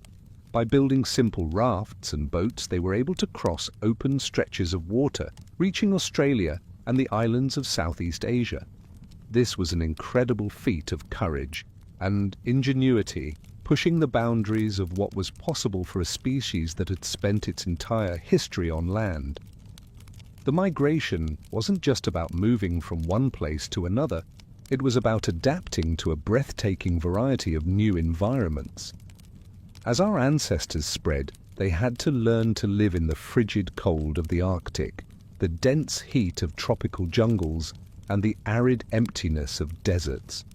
They developed new technologies, from warmer clothing and specialized hunting tools to the construction of shelters from bone and hide. This incredible adaptability, a hallmark of our species, allowed them to survive in a world that was constantly changing due to the cycles of the Ice Age. The Great Human Migration was the final act of the Cenozoic, the last great movement of a species that had come to define the era. It was a testament to our ingenuity and resilience, a story of how a small group of hominins with no real physical advantages over the great beasts of the time was able to conquer the entire planet. As they spread, they brought with them a new kind of power, the ability to actively shape their environment, setting the stage for the dramatic changes that would come in the final fleeting moments of the Cenozoic. The end of the Cenozoic's great epochs was a time of profound change. As the climate continued to warm, the vast ice sheets began their final retreat, melting away and reshaping the world.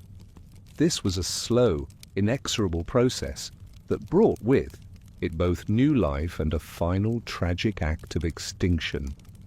Imagine the planet's great freezer slowly being defrosted. As the glaciers receded, they left behind bare, raw land, scraped clean by the weight of the ice. But life wasted no time in reclaiming it. The first pioneers were hardy mosses and lichens, followed by the seeds of cold-adapted plants. Slowly, the world began to turn green again. Forests of pine and birch crept northward, replacing the treeless plains of the Ice Age. The meltwater from the glaciers surged across the land, carving new rivers and filling the basins left behind, creating the Great Lakes and countless other freshwater bodies we see today. But this new, warmer world was a disaster for the megafauna. For millions of years, creatures like the woolly mammoths, the mastodons, and the woolly rhinoceroses had been perfectly adapted to the cold, dry grasslands of the Ice Age. Their thick coats and massive bodies were built for endurance in a frozen world. As the climate warmed and the grasslands they depended on were replaced by forests and wetlands, their food sources dwindled. They were simply not built for the new, fragmented world. Simultaneously, a new and devastating force was at play. Humans. Our ancestors, with their advanced tools and cooperative hunting strategies, had become the ultimate predators. While it's debated whether climate change or human hunting was the primary cause, the combination of the two proved to be a lethal combination for the great beasts. Under immense pressure from a changing environment and a relentless new hunter, the megafauna began to disappear in a great wave of extinction. The saber-toothed cats, the giant ground sloths, the glyptodons and the cave bears all vanished forever. The last small populations of mammoths held on in isolated Arctic islands, but even they eventually faded into history, leaving behind only their fossilized bones and a legacy of immense power. The final chapter of the Cenozoic was a story of endings and new beginnings. With the giants gone and the ice retreating, the world was left open for a new kind of life to dominate. A species that was not strong but smart, not a specialized giant, but a generalist master of innovation. The Ice Age was over and the planet was ready for the arrival of its most powerful and destructive force, ourselves. The Cenozoic's final defining chapter was a period of constant, rhythmic change. It wasn't a static freeze, but a dynamic, global system known as the Quaternary Period, which began roughly 2.6 million years ago and continues to this day. This era was characterized by a grand dance between advancing glaciers and retreating seas, a relentless cycle of cold glacial periods and warmer interglacial periods. Imagine the Earth as a living, breathing organism. Over tens of thousands of years, subtle changes in the planet's orbit, its tilt, and its wobble, known as Milankovitch cycles, caused less sunlight to reach the northern hemisphere during the summer. This meant that the winter snows didn't fully melt, allowing a slow, cumulative buildup of ice. Over centuries, these snows compacted into immense ice sheets that could grow to be over a mile thick. These colossal glaciers, like the Laurentide ice sheet in North America and the Fennoscandian ice sheet in Europe, didn't just sit still. They were powerful, slow-moving rivers of ice that reshaped the very surface of the Earth. As they advanced southward, they scraped the land bare, gouging out deep valleys, grinding rock into fine powder, and carrying massive boulders for hundreds of miles. The sheer weight of the ice was so immense that it caused the Earth's crust to sink, a process known as isostatic depression. When the planet warmed during an interglacial period, the dance reversed. The ice began to retreat, leaving behind a raw, new landscape. The depressions left by the ice sheets filled with meltwater, creating the Great Lakes and countless smaller bodies of water. The fine glacial sediment, known as loess, was picked up by the wind and deposited in thick, fertile layers, which would one day become the breadbaskets of continents, like the American Midwest and parts of China.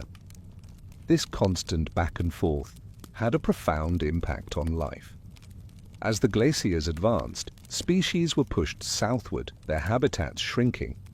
When the ice retreated, they were able to expand their ranges northward again.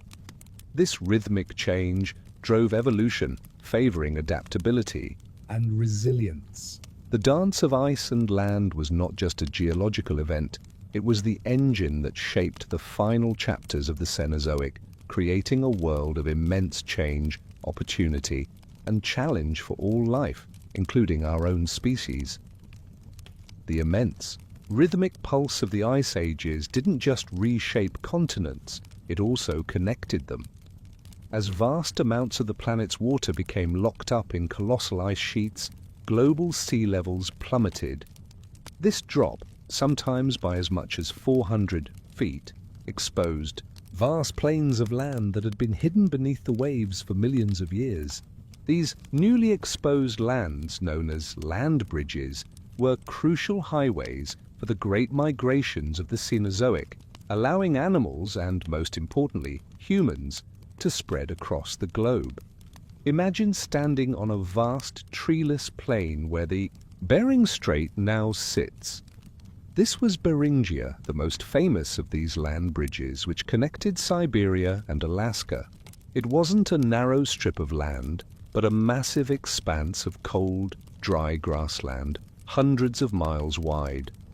For thousands of years, herds of woolly mammoths, bison, and horses moved freely across this bridge, following the seasons and the available food. And in their footsteps, the first humans entered the Americas, slowly making their way into a new, unexplored world. This was a patient, generational migration, a journey across a world that no longer exists. Across the globe, other land bridges also emerged. In Europe, a vast plain known as Doggerland rose from the North Sea, connecting Great Britain to mainland Europe. It was a rich hunting ground crisscrossed by rivers and dotted with low hills, a thriving ecosystem that was home to ancient humans and megafauna. In Southeast Asia, the falling sea levels connected the islands of Indonesia and Malaysia, creating a single, continuous landmass. This allowed for the easy movement of species, including the ancestors of modern humans, who were able to colonize what is now Australia and the surrounding islands. These land bridges were more than just temporary, geographical features. They were catalysts for change. They allowed for the mixing of faunas that had been isolated for millions of years, leading to new competition and new evolutionary pressures. For our ancestors, they represented an immense opportunity. These exposed lands were a passport to a new world, a way to expand our species' range and adapt to an incredible variety of environments. The land bridges were a powerful, fleeting gift from the Ice Age, a brief window of opportunity that allowed the final great migration of the Cenozoic to unfold. The Pleistocene epoch, often called the Ice Age, was a world of giants. The cold, dry climate and vast open grasslands of the mammoth steppe created a unique environment where colossal animals, collectively known as megafauna, thrived. They were perfectly adapted to a world of extremes, their immense size and thick coats, a testament to millions of years of evolution. Imagine a world where you could see a parade of giants. Leading the charge was the woolly mammoth, a magnificent creature standing over 11 feet tall with a thick coat of shaggy fur and long curved tusks that could grow up to 15 feet. They were the engineers of their ecosystem, their constant grazing and trampling of the land helping to maintain the grasslands. Alongside them were other incredible herbivores. The woolly rhinoceros was a massive, shaggy beast with a single long horn that it used to sweep away snow to find food. Its body was thick-set and muscular, a perfect adaptation for surviving the bitter cold. In North America, the mastodon roamed. The woodlands, a shorter, stockier relative of the mammoth with straight tusks and a preference for browsing on leaves and branches. But where there are herbivores, there are predators. The Ice Age was home to some of the most fearsome carnivores the world has ever seen. The saber-toothed cat, Smilodon, was a powerfully built hunter with immense, saber-like canines that it used to deliver a lethal bite to its prey. It was not built for speed, but for raw power, ambushing its victims with a sudden, devastating attack. The cave lion, a much larger relative of today's African lion, and the dire wolf, a stronger and heavier cousin of the modern wolf, also hunted in packs, dominating the open plains and preying on the great herds. The most formidable of all was the short-faced bear, Arctodus simus. It was the largest land carnivore of the Ice Age, standing on its hind legs up to 12 feet tall. With long, slender legs and a powerful build, it was a predator that combined speed with immense strength, a terrifying sight on the open steppe. These magnificent creatures were a direct result of the Ice Age's unique climate. Their immense size and specialized adaptations allowed them to survive in a world that would have been hostile to other animals. The megafauna of the Pleistocene were the final spectacular chapter in the Cenozoic story, a living testament to the power of evolution in a world of ice and land. While the great beasts of the Ice Age took center stage, the plant life beneath their feet was undergoing its own quiet yet profound transformation. The advance and retreat of the glaciers fundamentally altered the planet's flora, forcing plants to adapt or perish in a world of biting cold, dry air and frozen soil. Imagine the landscape at the edge of the ice sheets. It was not a barren desert. Instead, a unique and highly specialized ecosystem known as the tundra flourished. This biome was dominated by hardy, low-lying plants like lichens, mosses, grasses, and dwarf shrubs. These plants were masters of survival in extreme cold. They had short growing seasons and many could photosynthesize at low temperatures, a crucial adaptation for a world with limited sunlight and brief summers. Their dense root systems, a mat of life clinging to the permafrost, were also critical for stabilizing the soil and preventing erosion. But this was only part of the story. Beyond the tundra, in the slightly warmer latitudes, a vast grassland stretched across continents, the mammoth steppe.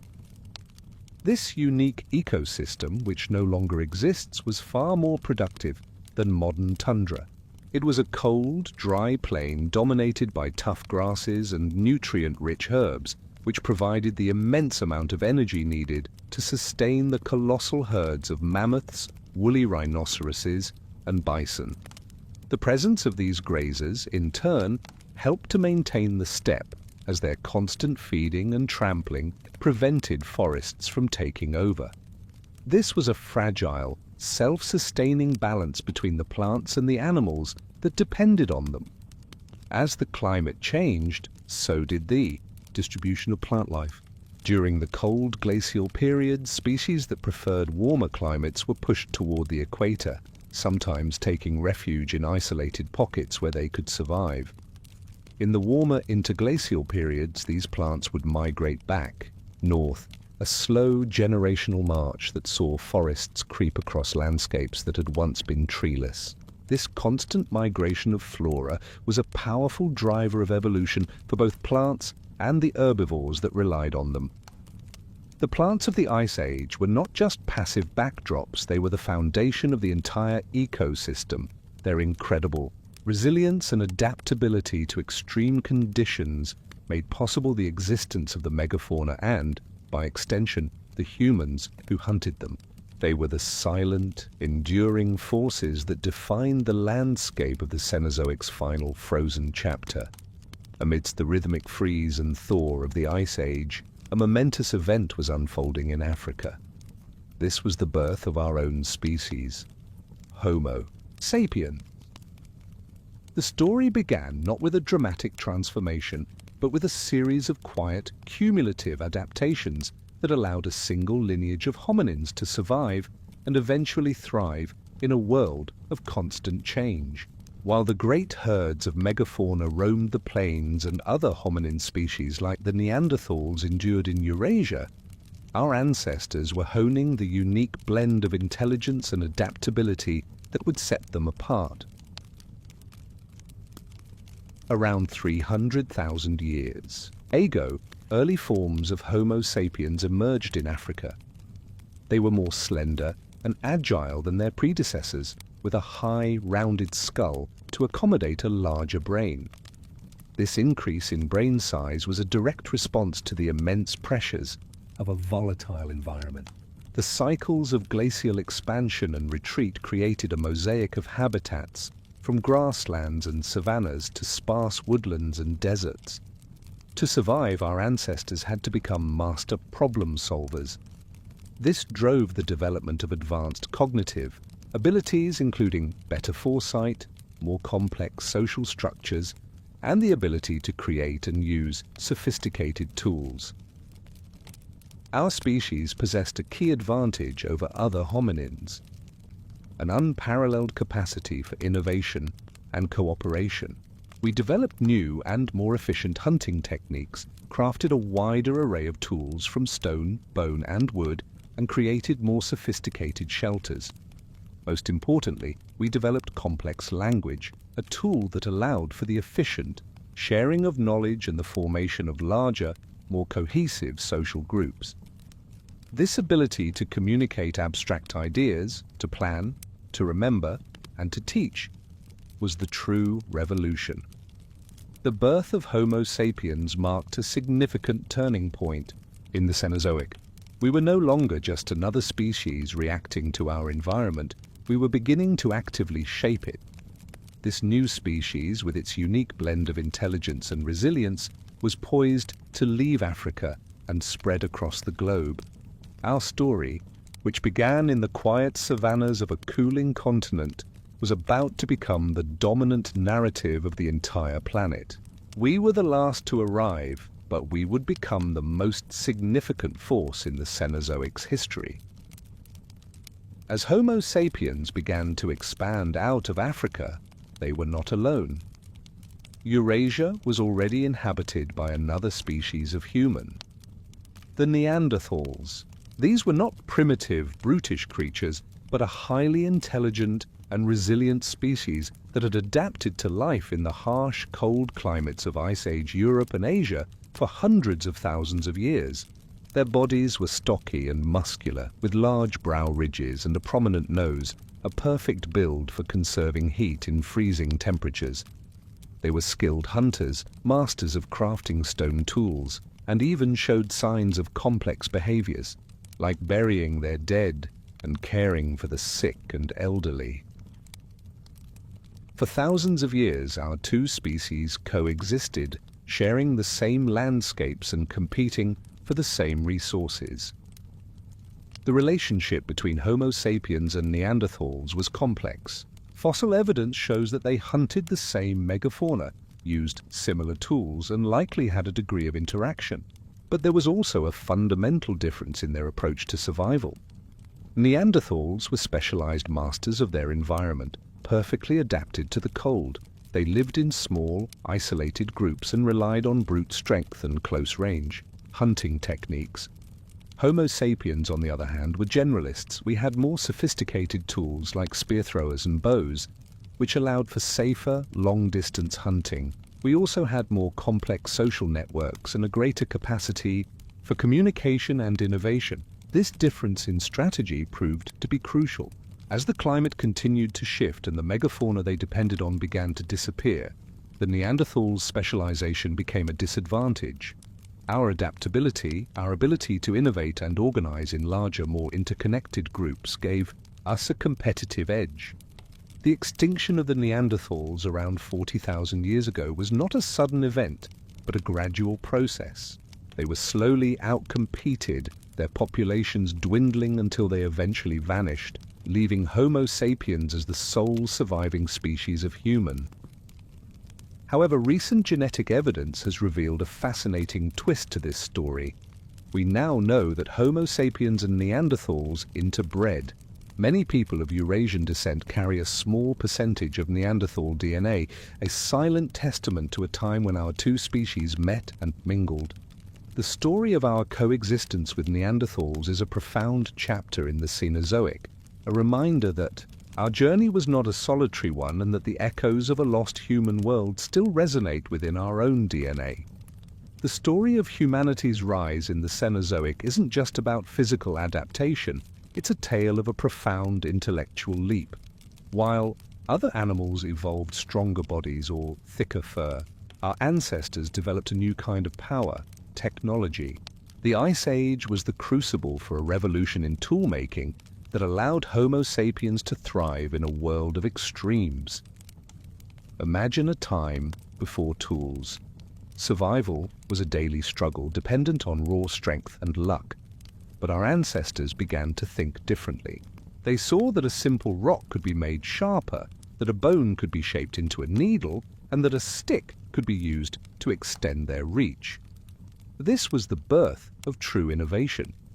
Early tools like simple choppers and scrapers, part of the Oldowan industry, were a good start, but they were soon replaced by the more refined and versatile Acheulean hand axes used by earlier hominins. However, it was Homo sapiens who took toolmaking to a new level. They perfected a technique called blade technology, which involved striking a prepared stone core to produce long, thin blades. These blades were incredibly sharp and could be used to create a wide variety of tools, including knives, scrapers, and points for spears. This was a massive leap in efficiency. A single stone could now yield many more tools. But our ancestors didn't stop there. They also began to work with new materials. They crafted needles from bone and ivory, which allowed them to sew hides into form-fitting clothing and shelters. This was a critical adaptation for surviving the bitter cold of the Ice Age. They made harpoons from antler for fishing and used spear throwers, atlatls, to hunt large animals from a safe distance. The atlatl, a simple but ingenious invention, allowed them to hurl a spear with much greater force and accuracy, fundamentally changing the dynamics of the hunt. This revolution in tool-making had a profound impact on the lives of early humans. It made them more efficient hunters and gatherers, allowing them to secure more food and build better shelters. It was a direct reflection of their increasing cognitive abilities, the capacity to plan ahead, to imagine a solution to a problem, and to pass that knowledge down from one generation to the next. The tools of the Ice Age were not just objects. They were an extension of the human mind, a quiet but powerful force that secured our place in the Cenozoic world. They proved that in the face of a changing planet, ingenuity was our greatest weapon. In the quiet, dark depths of caves far from the biting wind and cold of the Ice Age, early humans began to do something extraordinary. They created art. This was a profound leap in human history, a moment when our ancestors began to express themselves not just through tools for survival, but through symbols, images, and a need to capture their world in a way that would outlast their own lives. Imagine the flickering light of a torch dancing across a cave wall. In that light, skilled hands, using natural pigments like red ochre and black charcoal, drew images of the animals they hunted and respected. The walls of caves in places like Lascaux in France and Altamira in Spain became canvases for magnificent depictions of woolly mammoths, bison, horses, and reindeer. The detail in these paintings is astonishing, showing a deep understanding of animal anatomy and movement. Some scenes show entire herds in motion, while others depict solitary animals with a power and grace that feels almost alive. But this art wasn't just about decoration, it was a form of communication. No one knows for sure why they created these images. Perhaps they were part of a ritual to ensure a successful hunt. Perhaps they were a way of teaching the young how to recognize and track different animals. Or perhaps they were simply an expression of something deeply human, the desire to create, to tell a story, and to find meaning in a harsh and unpredictable world. In this era, art wasn't a separate part of life. It was a way of understanding and interacting with the world. Beyond the cave walls, early humans also created small, portable sculptures. They carved delicate figures of animals and stylized human forms from bone and ivory. The most famous of these are the Venus figurines, small, rounded carvings of the female form. Their purpose remains a mystery, but they speak of a mind that was not only concerned with food and shelter, but with fertility, beauty, and the abstract ideas of what it means to be human. The dawn of art in the Cenozoic was a testament to the incredible evolution of the human mind. It showed that our ancestors were not just surviving, they were thinking, feeling, and creating. It was a silent, powerful chapter in our story, a moment when we began to leave a permanent mark on the world, a legacy of our imagination etched in stone for all time. The story of the Cenozoic is filled with the rise and fall of giants, but few are as iconic as the saber-toothed cat, Smilodon. For millions of years, this powerful predator ruled the plains of the Americas, a living symbol of a wilder, more brutal world. Yet, as the Ice Age came to a close, this magnificent hunter, along with many other specialized creatures, would vanish forever, a stark reminder of a changing planet. Imagine a predator built for raw power, not speed. Smilodon was a muscular, stocky cat with powerful forelimbs and a short tail, more like a bear than a lion. Its most famous feature was its two enormous serrated canines, which could grow up to 7 inches long. These teeth weren't for a long, chasing hunt. They were for a precise, lethal strike. Smilodon was an ambush predator. It would stalk its prey, often a young mammoth, a ground sloth, or a camel, and use its immense strength to wrestle it to the ground before delivering a fatal bite to the throat. Its fangs were surprisingly fragile, not designed for chewing bone, but for a clean, deep cut to a soft, vulnerable area. The saber-toothed cat was a specialist, and its specialization was its downfall. It was perfectly adapted to hunting the largest, slowest-moving herbivores of the Ice Age. But as the climate warmed and the great herds began to disappear, so did their food source. The giant ground sloths, the woolly mammoths, and the camels that once sustained them vanished, and the saber-toothed cat was unable to adapt to hunting smaller, faster prey like deer and bison. Its massive fangs and powerful body were not suited for a high-speed chase. In addition to the changing climate, a new competitor entered the scene: humans. Our ancestors, with their advanced tools and cooperative hunting strategies, were also targeting the megafauna. We were generalists, able to switch from hunting mammoths to hunting smaller game when needed. This combination of a changing environment and a relentless new competitor pushed the saber-toothed cat to extinction around 10,000 years ago. Its vanishing marked a significant turning point, leaving a void at the top of the food chain that would eventually be filled by new, more adaptable predators. The disappearance of the saber-toothed cat is a powerful lesson in evolution. It shows that even the most dominant and specialized species are vulnerable to environmental change.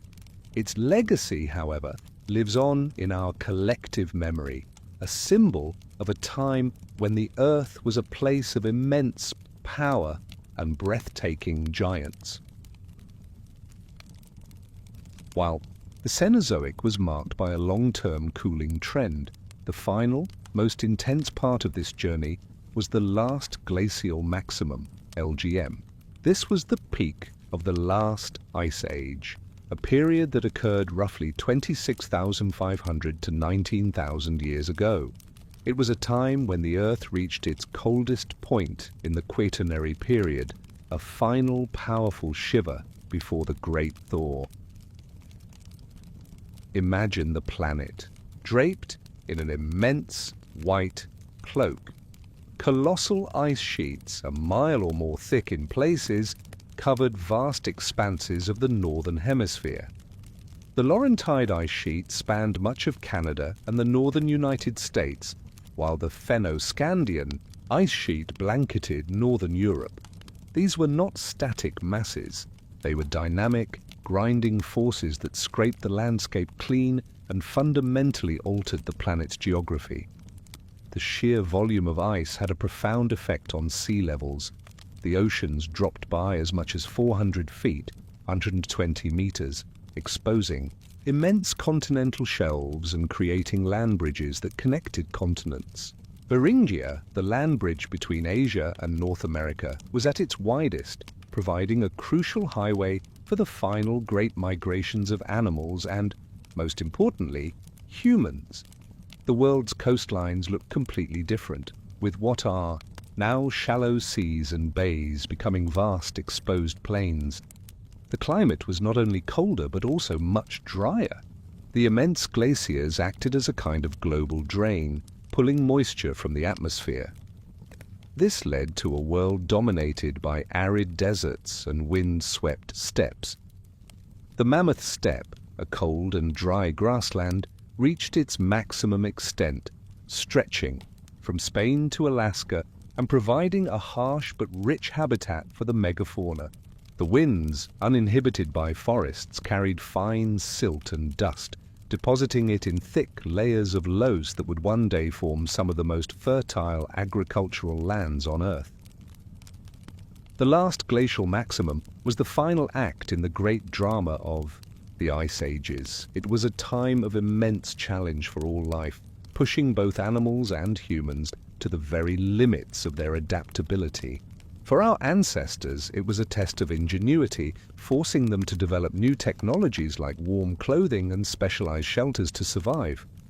While the world was at its most inhospitable, it was also the period that witnessed some of the most remarkable examples of human resilience and creativity. The last glacial maximum was not the end of the Cenozoic, but it was its grand, frozen climax, a final, powerful testament to the Earth's capacity for change before it began its slow, inexorable journey toward a warmer world. As the last ice age came to a close, a great wave of extinction swept across the globe. This event, known as the Quaternary Extinction Event, saw the disappearance of most of the large mammals that had defined the Cenozoic, including the woolly mammoth, the mastodon, the saber-toothed cat, and the giant ground sloth. The cause of this mass vanishing has been one of the greatest scientific mysteries of the last century, with two leading theories: climate change and human hunting. The climate change theory argues that the megafauna was simply unable to adapt to the new, warmer world. For tens of thousands of years, these giants had been perfectly suited to the cold, dry grasslands of the mammoth steppe. Their immense size and thick coats were ideal for conserving heat and traveling long distances in a frozen world. As the planet warmed, the grasslands were replaced by forests and wetlands, and the seasonal changes became more pronounced. This fragmented their habitats and removed their primary food source. The sheer speed of this environmental shift, happening over a few thousand years, was too fast for these specialized creatures to adapt. The evidence for this theory lies in the timing. The extinctions largely correlate with the end of the last glacial period. On the other hand, the human hunting or overkill theory points to the arrival of Homo sapiens as the primary cause. This theory suggests that as humans migrated out of Africa and into new continents like North and South America, they encountered naive megafauna that had never faced a technologically advanced predator. Our ancestors, with their superior tools and cooperative hunting strategies, were able to hunt these large, slow-breeding animals to extinction. The evidence for this theory is compelling. Many of the extinctions occurred shortly after humans first arrived on a continent. For example, in Australia, the megafauna disappeared around 50,000 years ago, soon after the first humans arrived, but long before the climate changed dramatically. Similarly, in North America, the extinctions occurred around 13,000 years ago, shortly after humans first crossed the Beringia land bridge. Most scientists now believe that the truth lies in a combination of both theories. It was likely a 1-2 punch. The warming climate and shrinking habitats weakened the megafauna populations, making them more vulnerable. At the same time, the arrival of a new, highly efficient predator delivered the final blow. The Quaternary Extinction Event was a tragic end to the Age of Giants, a silent testament to the power of a changing planet and the profound impact of a single species. It marked the end of a long, wild chapter in the Cenozoic and set the stage for the world we know today, one that is noticeably quieter and less populated by giants. Few creatures are as iconic of the Ice Age as the woolly mammoth, Mammothus primigenius. But the story of its extinction is not a sudden, global event. It's a slow, poignant tale of a species in decline, a final act that unfolded in isolated pockets long after its kind had vanished from the mainland. Imagine the vast mammoth steppe, a cold, dry grassland stretching across Eurasia and North America, teeming with herds of mammoths. For hundreds of thousands of years, they were the undisputed kings of this environment. But as the climate warmed, the steppe began to shrink, replaced by forests and wetlands. The mammoth, a grazer specialized in a diet of grasses, struggled to survive in this new, fragmented world. Their populations dwindled and their range became smaller and more isolated. The last remnants of the woolly mammoths found refuge in two places. In mainland Siberia and Alaska, a few scattered populations held on for a few thousand years after the last great thaw. But their final, desperate stand took place on a remote outpost in the Arctic Ocean, Wrangel Island. Separated from the mainland by rising seas, a small, isolated population of mammoths survived here, in a kind of time capsule for thousands of years after their relatives had gone extinct. They were smaller than their mainland ancestors, a phenomenon known as island dwarfism, a consequence of limited food and space. This tiny, isolated population was a living relic, a final, poignant echo of a vanished era. They lived on Wrangel Island until as recently as 4,000 years ago, a time when the Great Pyramids were already being built in Egypt. Their final demise remains a mystery, but it was likely a combination of factors. Their small population size made them vulnerable to genetic defects and disease. A sudden climate shift or an unusual weather event could have wiped out their food supply. Their extinction was not a dramatic end, but a quiet fading away, a final sigh from the age of giants. The story of the woolly mammoth is a powerful reminder that even the most successful and resilient species can be undone by a changing planet. Its final stand on a small island serves as a haunting epilogue to the Cenozoic. The extinction of the megafauna was more than just the end of a group of animals. It was a profound shift that reshaped the entire planet. The Cenozoic had been a secant age of giants, but their disappearance left a vast ecological void, and their legacy continues to resonate in the world we know today. Imagine the ecosystems they left behind. The mammoth steppe, once maintained by the constant grazing and trampling of colossal herbivores, began to disappear. As the climate warmed, forests and shrubs quickly moved in, transforming open grasslands into a denser, more closed landscape. The loss of these ecological engineers had a cascading effect. With the mammoths gone, their well-worn paths and grazing habits, which had helped to clear the land and create diverse habitats, vanished. This led to a more uniform environment, less hospitable to the animals that had adapted to the mosaic of open steppe and scattered woodlands. But the legacy wasn't just in what was lost, it was also in what remained. The extinction of the megafauna opened up opportunities for a new set of creatures. Smaller, more adaptable animals like deer, elk, and bison, which survived in smaller forms, were able to thrive without the immense competition from the larger herbivores. Predators, too, had to adapt. The saber-toothed cat, a specialist in hunting megafauna, went extinct, but more agile and generalized predators like the ancestors of modern wolves and bears were able to survive by hunting smaller, faster prey. Or humanity, the legacy of the giants, was both a challenge and an opportunity. We had lost a primary food source, but in their place, new ecosystems and new species emerged that we could hunt and gather. The disappearance of the megafauna pushed us towards a more diverse diet and ultimately towards the development of agriculture.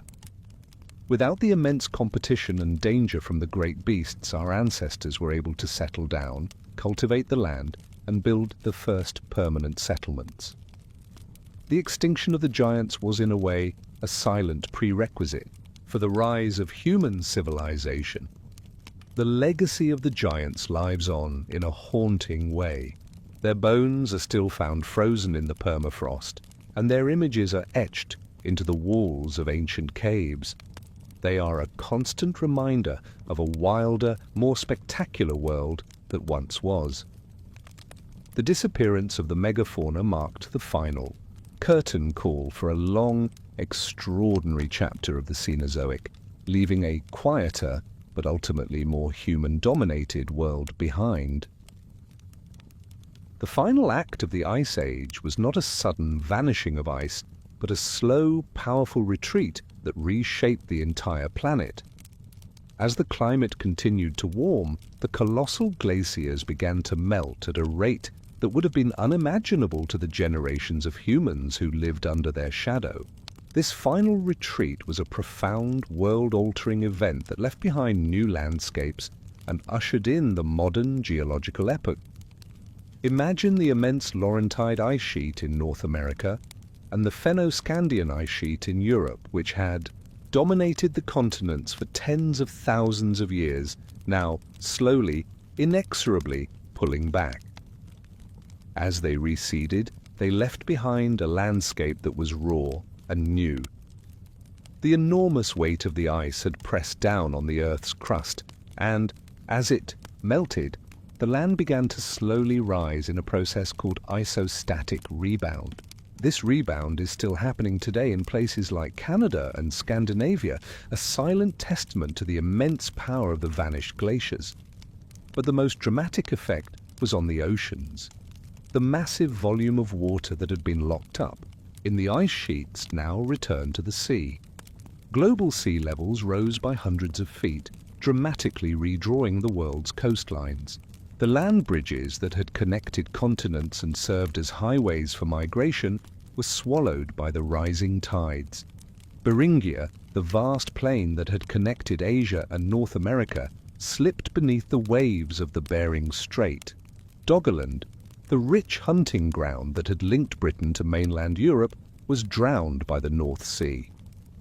This final act of melting isolated continents and islands once again, creating new biogeographical boundaries. The meltwater from the retreating glaciers also created new landscapes.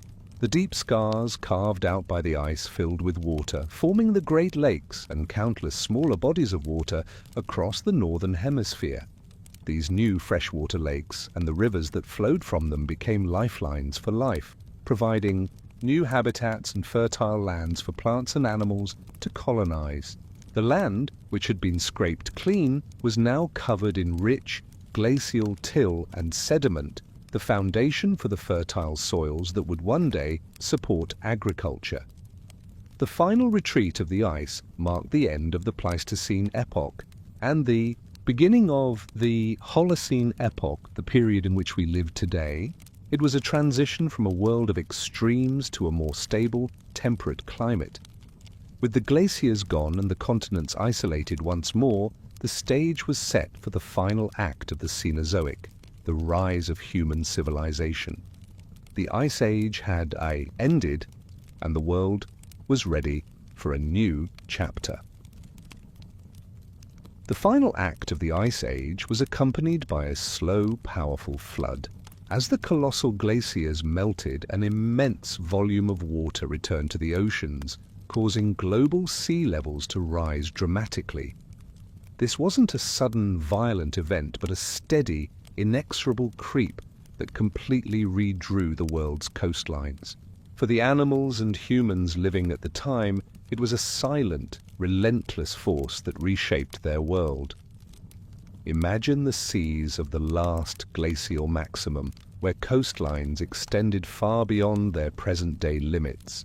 When the ice began its final retreat, the oceans rose by as much as 400 feet, 120 meters. This inundation was a consequence of the immense amount of water that had been locked up in the glaciers for thousands of years.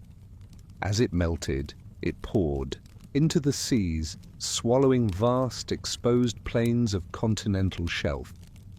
The most significant consequence of these rising seas was the drowning of the land bridges. Beringia, the vast tundra that connected Asia and North America, was submerged, isolating the Americas once again. The rising waters also swallowed Doggerland, a rich hunting ground that had connected Great Britain to mainland Europe. These once bustling land masses, home to ancient humans and megafauna, vanished beneath the waves, taking their ecosystems with them. This event isolated populations and created new biogeographical barriers, fundamentally altering the global distribution of species. The rising seas also changed the nature of the coastlines themselves.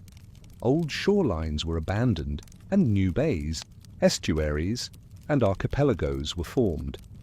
These new coastal environments, rich in marine life, provided a new source of food and resources for our ancestors, pushing them to develop new skills like fishing and coastal foraging. The inundation was not just a destructive force. It was also a creative one, giving birth to the diverse coastal ecosystems that are so vital today. The story of the rising seas is a powerful testament to the interconnectedness of Earth's systems. The slow melting of a glacier on a distant continent could, over time, transform the lives of people living on the other side of the world. It marked the end of an era of migration and connection, and the beginning of a new chapter of isolation and adaptation, setting the stage for the rise of human civilizations in their new, geographically defined homes. The final chapters of the Cenozoic brought about a revolution for humanity. With the ice gone and the climate stabilizing, our nomadic ancestors, who had spent millions of years as hunter-gatherers, began to settle down.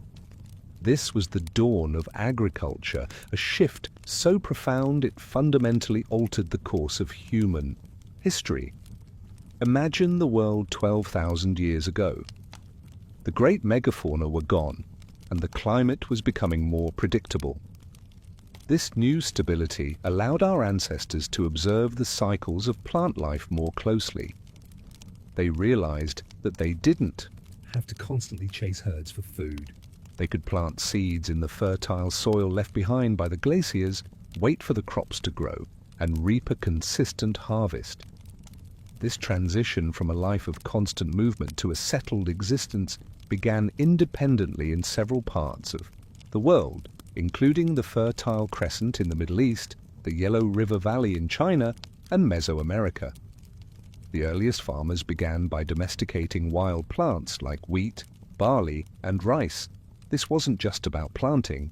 It was about selectively breeding crops over generations to produce higher yields and more nutritious food.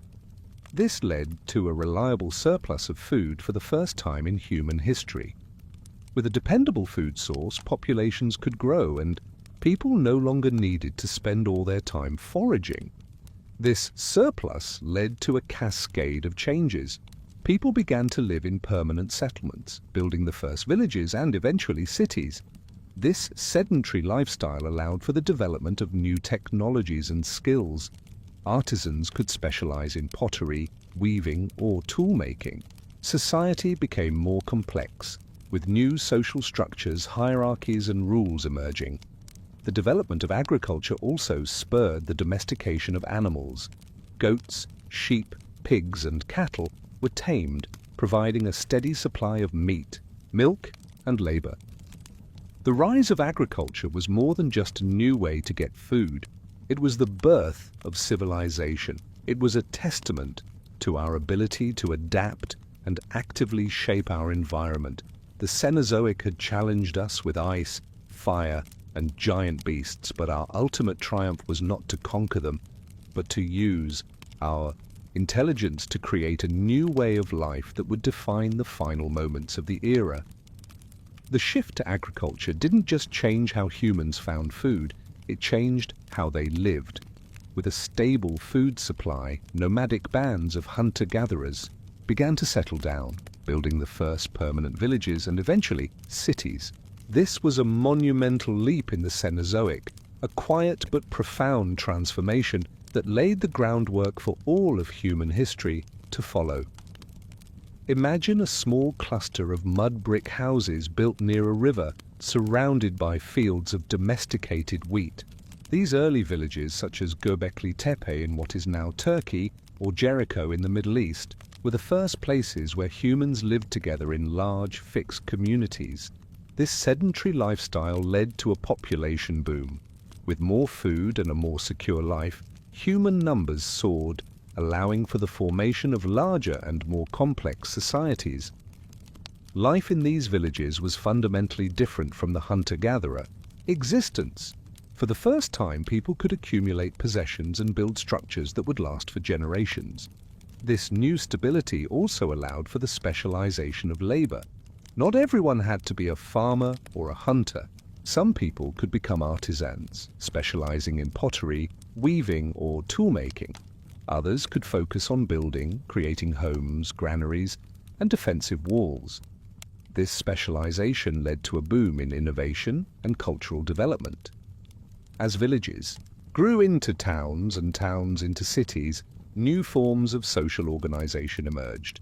Leaders were needed to manage the distribution of resources, organize labor, and defend the community.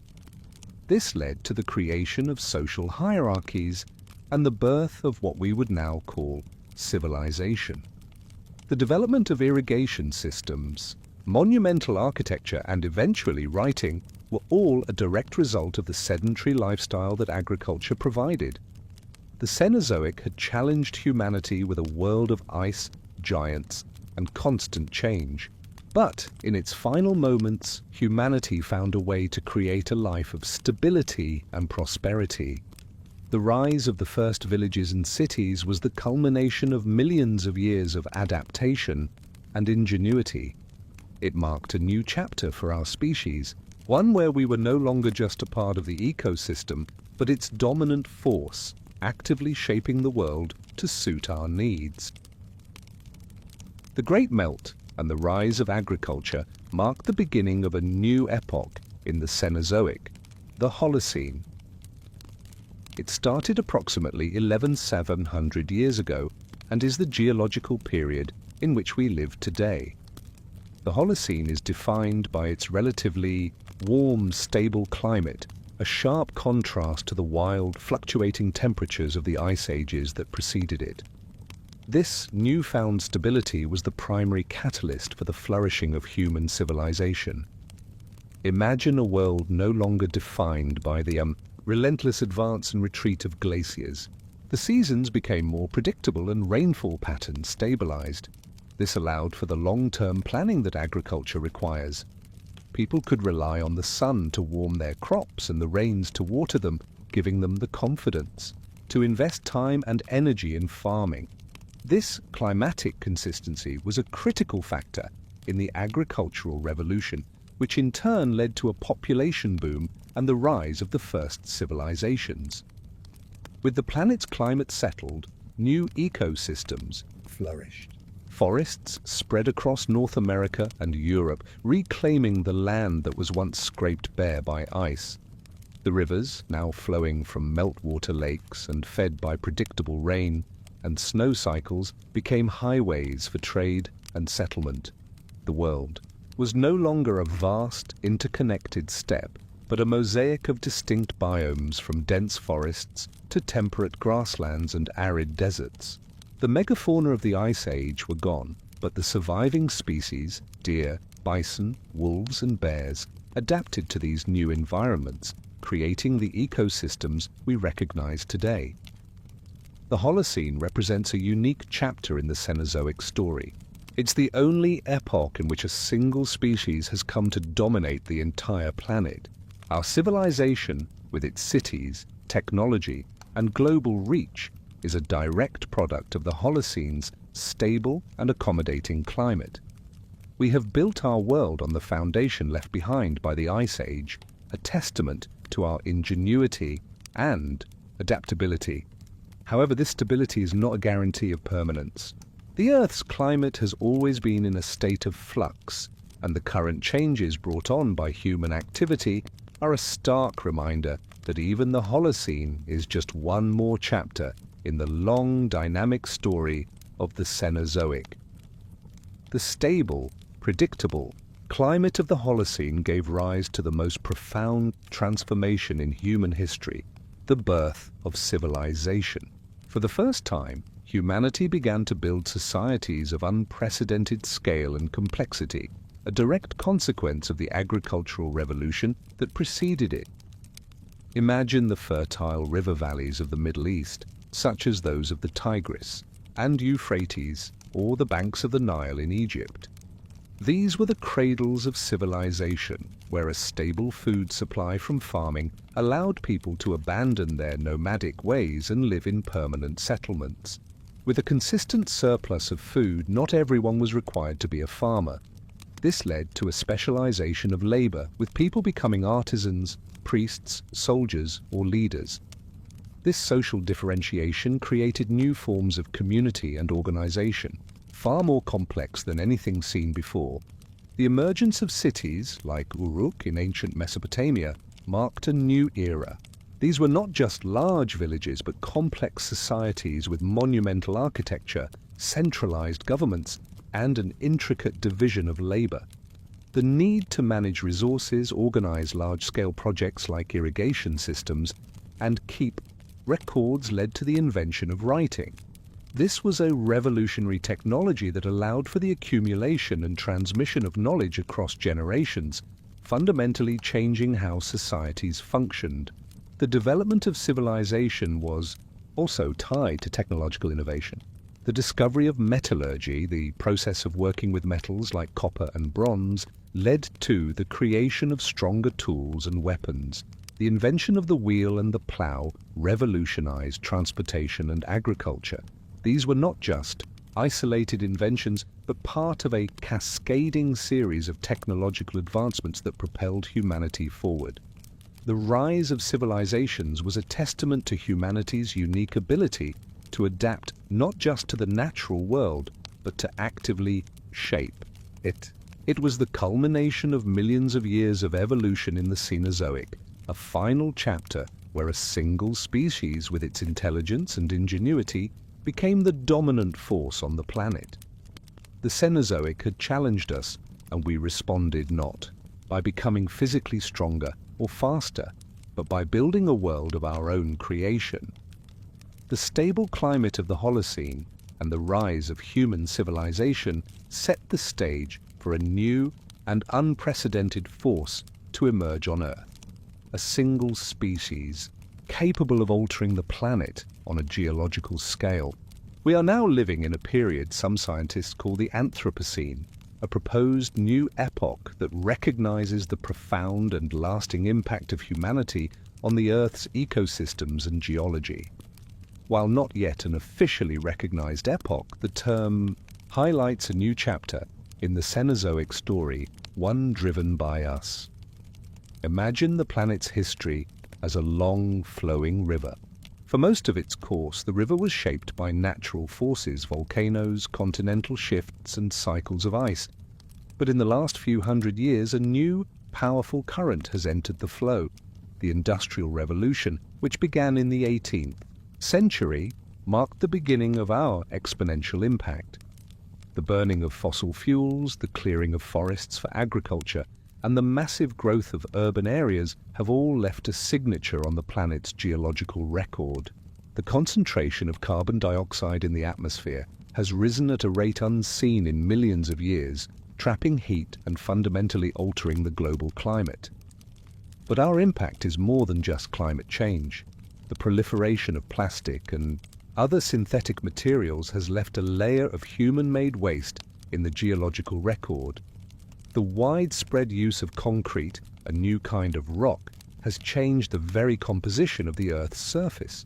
We have also altered the distribution of species on a global scale, moving plants and animals across continents and causing a new wave of extinctions, sometimes referred to as the sixth mass extinction. The Anthropocene is the culmination of the Cenozoic story. The era began with the rise of the mammals and ends with a single mammal species taking control of the planet's destiny. We are the inheritors of a world shaped by ice, fire, and giants, but we are also the first to possess the power to fundamentally reshape it. The future of the Cenozoic and of the planet itself now lies in our hands. The question that remains is how we will write the final chapters of this extraordinary era. The end of the Ice Age was not a clean break, but a profound transition that left an indelible mark on the world we inhabit today. The legacy of that frozen era is all around us, etched into the very landscapes we see and influencing the lives of the plants and animals that still endure. Imagine a world shaped by a force of unimaginable scale. The Great Lakes, for instance, are a direct result of the Ice Age. These massive freshwater bodies were carved out by the grinding weight of colossal glaciers. When the ice finally retreated, it left behind deep basins that filled with meltwater, becoming the reservoirs of life we know today. In parts of Europe and North America, you can still see the U-shaped valleys carved by glaciers, which are distinct from the V-shaped valleys carved by rivers. Even the smooth, rolling hills of New England and the fertile plains of the American Midwest are covered in glacial till, a mixture of rock, sand, and silt left behind by the retreating ice. But the legacy is more than just geology. The permafrost in Siberia and the Arctic still holds a frozen archive of the past. Trapped within this permanently frozen ground are the remarkably preserved remains of woolly mammoths, their hair and even stomach contents still intact. These frozen relics offer a direct window into a vanished world and the plants and animals that inhabited it. The Ice Age also shaped the distribution of life. The migrations of animals and plants during the cycles of glacial advance and retreat determined where species live today.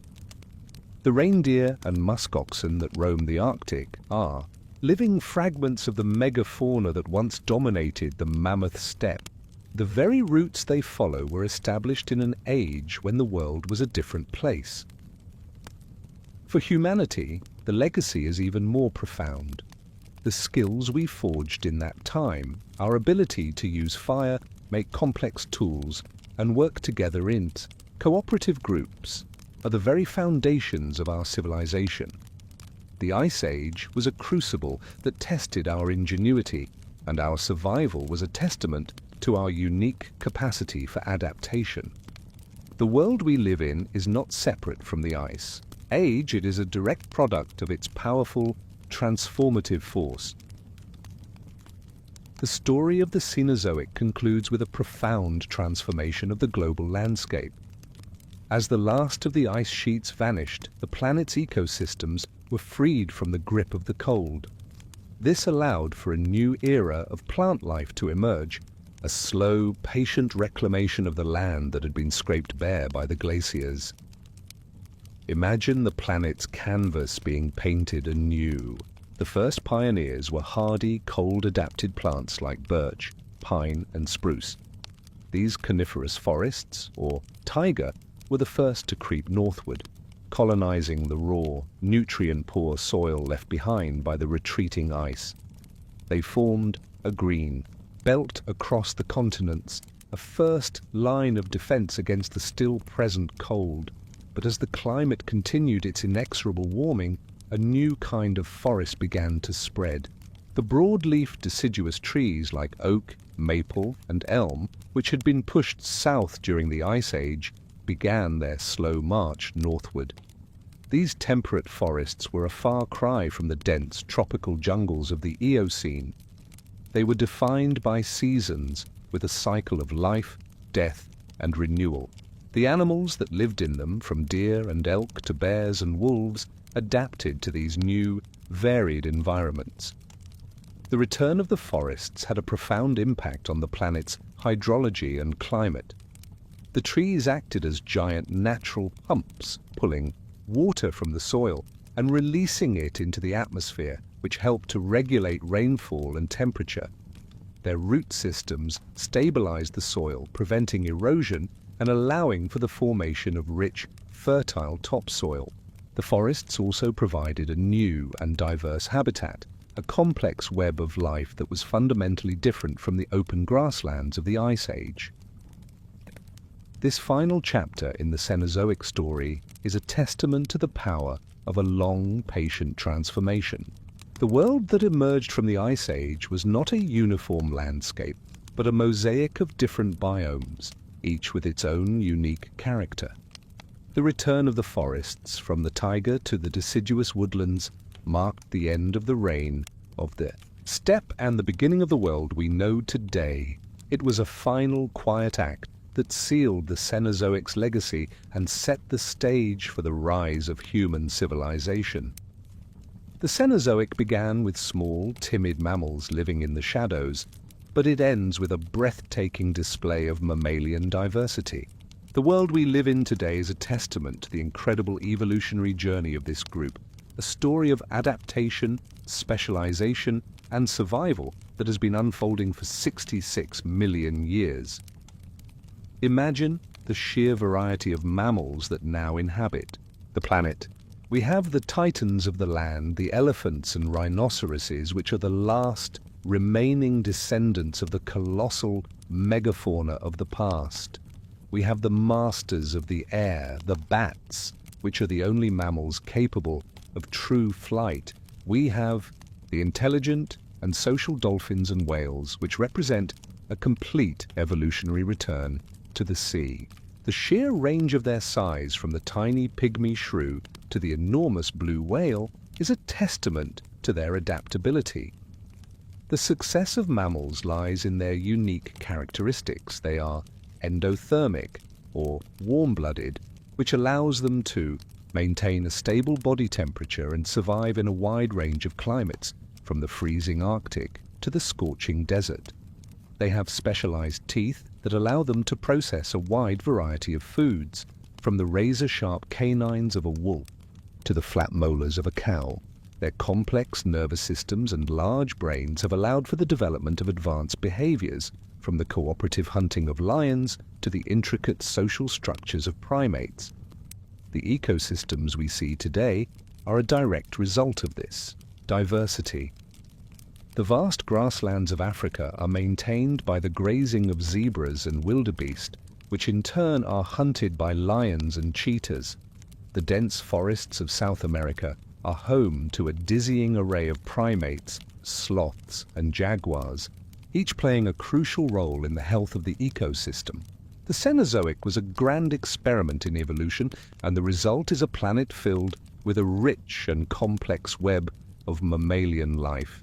We are living in the age of mammals, a final, flourishing chapter that began in the quiet, shadowed world after the Great Extinction. The Cenozoic Era, a story of 66 million years of change, has a profound and lasting legacy. Everything we see around us, from the shape of the continents to the diversity of life, is a direct result of the events that unfolded during this remarkable period. The Cenozoic didn't just happen. It created the world we inhabit. Imagine looking at a map of the world. The towering Himalayas, the majestic Alps, and the rugged Rocky Mountains are all monuments to the immense geological forces of the Cenozoic.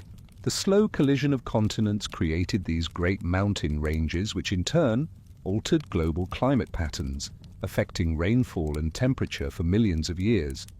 The continents themselves, which began the era in different positions, drifted into the arrangements we know today, a process that continues with the imperceptible grind of tectonic plates. But the legacy is not only geological. The Cenozoic is the reason we are here. The rise of the mammals, which began in the shadows of the dinosaurs, led to an explosion of life that produced the diversity we see today. The evolution of specialized lineages, from the nimble felines to the colossal elephants, was a direct response to the changing climate and the expansion of new ecosystems. Every animal on the planet, including ourselves, is a product of this long evolutionary journey. The most significant legacy, however, is the very environment we live in. The dramatic cooling trend that defined the later part of the era led to the ice ages, which fundamentally reshaped the planet. The vast ice sheets carved out the Great Lakes and countless other bodies of water, while their meltwater created the rich, fertile soil that supports modern agriculture. The very climate we enjoy today, the stable Holocene epoch, is a direct result of the long, slow transition from the Ice Age. The Cenozoic is not a distant, abstract concept. Its story is written in the landscapes we see, the animals we live with, and the very air we breathe. It's a powerful reminder that the Earth is a dynamic, ever-changing planet, and that our own existence is a brief but significant chapter in its long, extraordinary history. The Cenozoic's long, transformative journey resulted in the diverse and interconnected ecosystems that define our modern world. These are not static environments, but complex, dynamic systems shaped by millions of years of evolution, competition, and adaptation.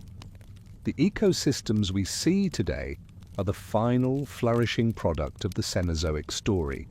Imagine the planet as a patchwork of biomes, each one a testament to the era's changes. The vast tropical rainforests, which once covered much of the globe, are now concentrated near the equator. They are teeming with an unparalleled diversity of life, a living relic of the Cenozoic's warm beginnings. The sheer number of species, from colorful birds to complex primate societies, is a direct result of millions of years of uninterrupted evolution in a stable, lush environment.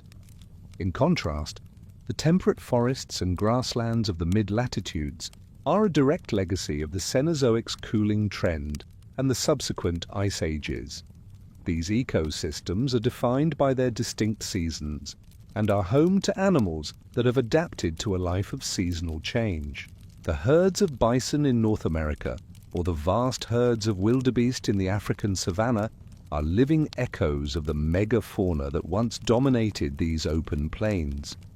Their existence is a constant reminder of the delicate balance between climate and life.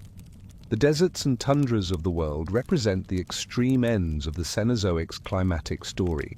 The tundras, a result of the final retreat of the glaciers, are harsh but surprisingly rich ecosystems, home to hardy animals like the muskox and the caribou, which are living links to the Ice Age.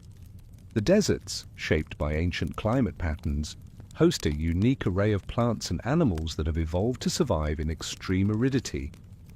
Each of these ecosystems, from the deepest ocean trench to the highest mountain peak, is a culmination of the Cenozoic's history. They are shaped by geology, climate, and the slow, relentless force of evolution.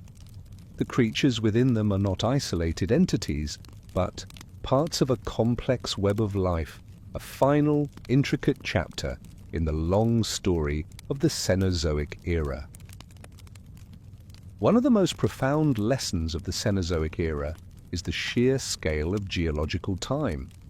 The story of the last 66 million years unfolds with a slow, deliberate cadence that is almost impossible for the human mind to grasp.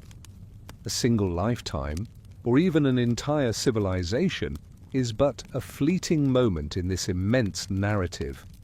Imagine a single year representing 1,000,000 years of Earth's history. In this time scale, the entire existence of the dinosaurs would have ended in a flash, and the Cenozoic would have been a mere 66 days long. The great mountains of the Himalayas would have risen at a pace of a few centimeters a year, a process imperceptible to any living creature. The massive ice sheets of the Quaternary period would have advanced and retreated over the course of weeks, their movements so slow that an animal could have lived its entire life without noticing the world was changing. This slow cadence is the true rhythm of the Earth. Climate changes, continental shifts, and the rise and fall of species are not sudden, catastrophic events, with the exception of the initial asteroid impact. Instead, they are the result of long, patient forces working over millennia. This understanding gives us a new perspective on our place in the world. We are not just living on a static planet, we are part of a dynamic, ever-changing system. The Cenozoic reminds us that every landscape we see, every river we cross, and every hill we climb is the result of a long, unhurried process. The Earth is a patient sculptor, and its work is measured not in years, but in epochs. Our ability to perceive this slow cadence is a unique gift of our species, one that allows us to look back at the immense story of the Cenozoic and understand the forces that have shaped the world and continue to do so today. The Cenozoic story provides a powerful and humbling perspective on the challenges facing our world today.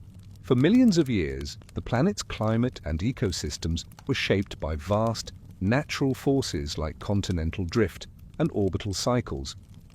But in the last few centuries, a new force has emerged that is changing the planet at a rate unseen in geological history: humanity.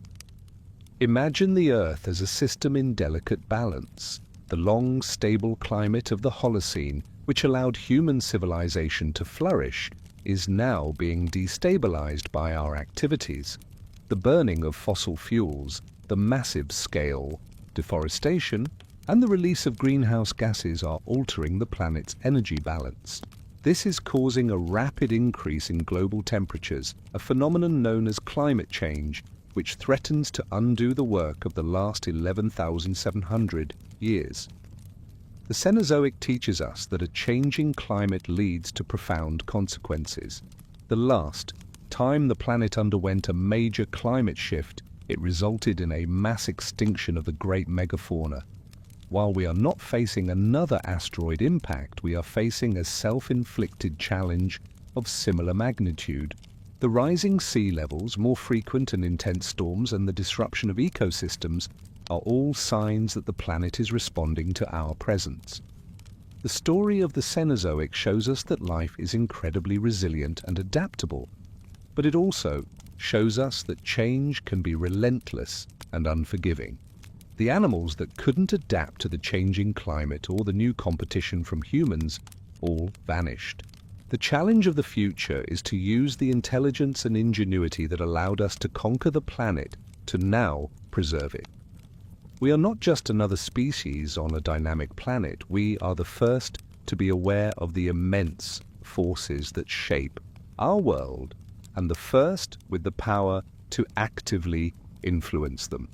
The final chapters of the Cenozoic will be defined by how we rise to this challenge. The story of the Cenozoic is not over. We are living in its final chapters, and the future remains unwritten. The immense forces that have shaped our planet for the last 66 million years, continental drift, climate cycles, and the relentless march of evolution, are still at work. Our own existence, which seems so permanent to us, is just a brief moment. In this immense narrative, imagine the planet in another million years. The continents will have shifted slightly, new mountains may be rising, and the climate may be in a different phase of its cycle. What will remain of our civilization? Will our cities be buried under new layers of rock? Will the Great Lakes have vanished, or new ones have formed? The Earth has a long, patient memory, and every action we take today will leave a mark for future generations and future species to discover. The Cenozoic reminds us that we are not separate from nature, but an integral part of its story. We are a product of its grand evolutionary experiment, and our intelligence is a direct result of the challenges it has presented. The era began with a single catastrophic event, and its future will be determined by how we respond to the changes we have set in motion. The Cenozoic is a continuous narrative, and the decisions we make now will shape its final outcome. It is up to us to decide whether the story will end with a new wave of extinctions or with a new era of stewardship and balance. The story of the Cenozoic may feel like a distant tale of forgotten giants and ancient worlds, but its connection to our own lives is far more intimate than we might imagine. The past is not a foreign country. It is the very ground we walk on, the air we breathe, and the blood that flows in our veins. Imagine standing on a hill in a national park. The shape of that valley below you, the curve of that distant mountain, and the winding path of that river were all sculpted by the slow grinding force of a glacier thousands of years ago. The fertile soil in a farmer's field is rich with the dust and silt left behind by the Ice Age. The very climate we enjoy today, with its distinct seasons and stable temperatures, is a direct result of a geological dance that began millions of years ago. We are all living in the echo of a lost world, but the connection is also biological. The great megafauna of the Cenozoic may be gone, but their descendants are still with us. The bison that roams the plains of North America is a living relic of the Ice Age, a survivor of a world of giants. The wolves that howl in the wild are the direct descendants of the dire wolves that hunted mammoths. And our own bodies are a testament to the challenges of the past. Our ability to walk upright, our large brains, and our capacity for innovation are all adaptations that were forged in the crucible of the Cenozoic. The decisions our ancestors made to leave the trees to use fire and to hunt in groups are the reasons we are here today. The Cenozoic story is our prologue. To understand the present, we must look to the past. It teaches us that our world is constantly changing and that our own existence is a brief but significant part of a much larger story. The connection to the past is not just an academic curiosity. It is a way to understand who we are, where we came from, and what our place is in the long, extraordinary story of life on Earth. And so, we have come to the end of our journey through the Cenozoic Era. As you prepare to drift into sleep, remember the immense story you have just heard. From the silent dawn after the great extinction to the rise of civilizations and the world we know today, you have traveled through 66 million years of history. Every landscape, every creature, and every one of us is a legacy of this amazing journey through time. The past is not gone. It is simply waiting beneath our feet, in the air we breathe, and in the quiet of the night. So, let your mind drift. Feel the calm of a world that has endured so much and still thrives. Sleep well, sleep travelers. And if you enjoyed this journey and would like to continue exploring the deep history of our planet with us, consider subscribing to our channel. Your support helps us create these documentaries. Don't forget to like this video and share your thoughts in the comments below. Let us know which era you'd like to explore next. Good night, and we'll see you in the next one.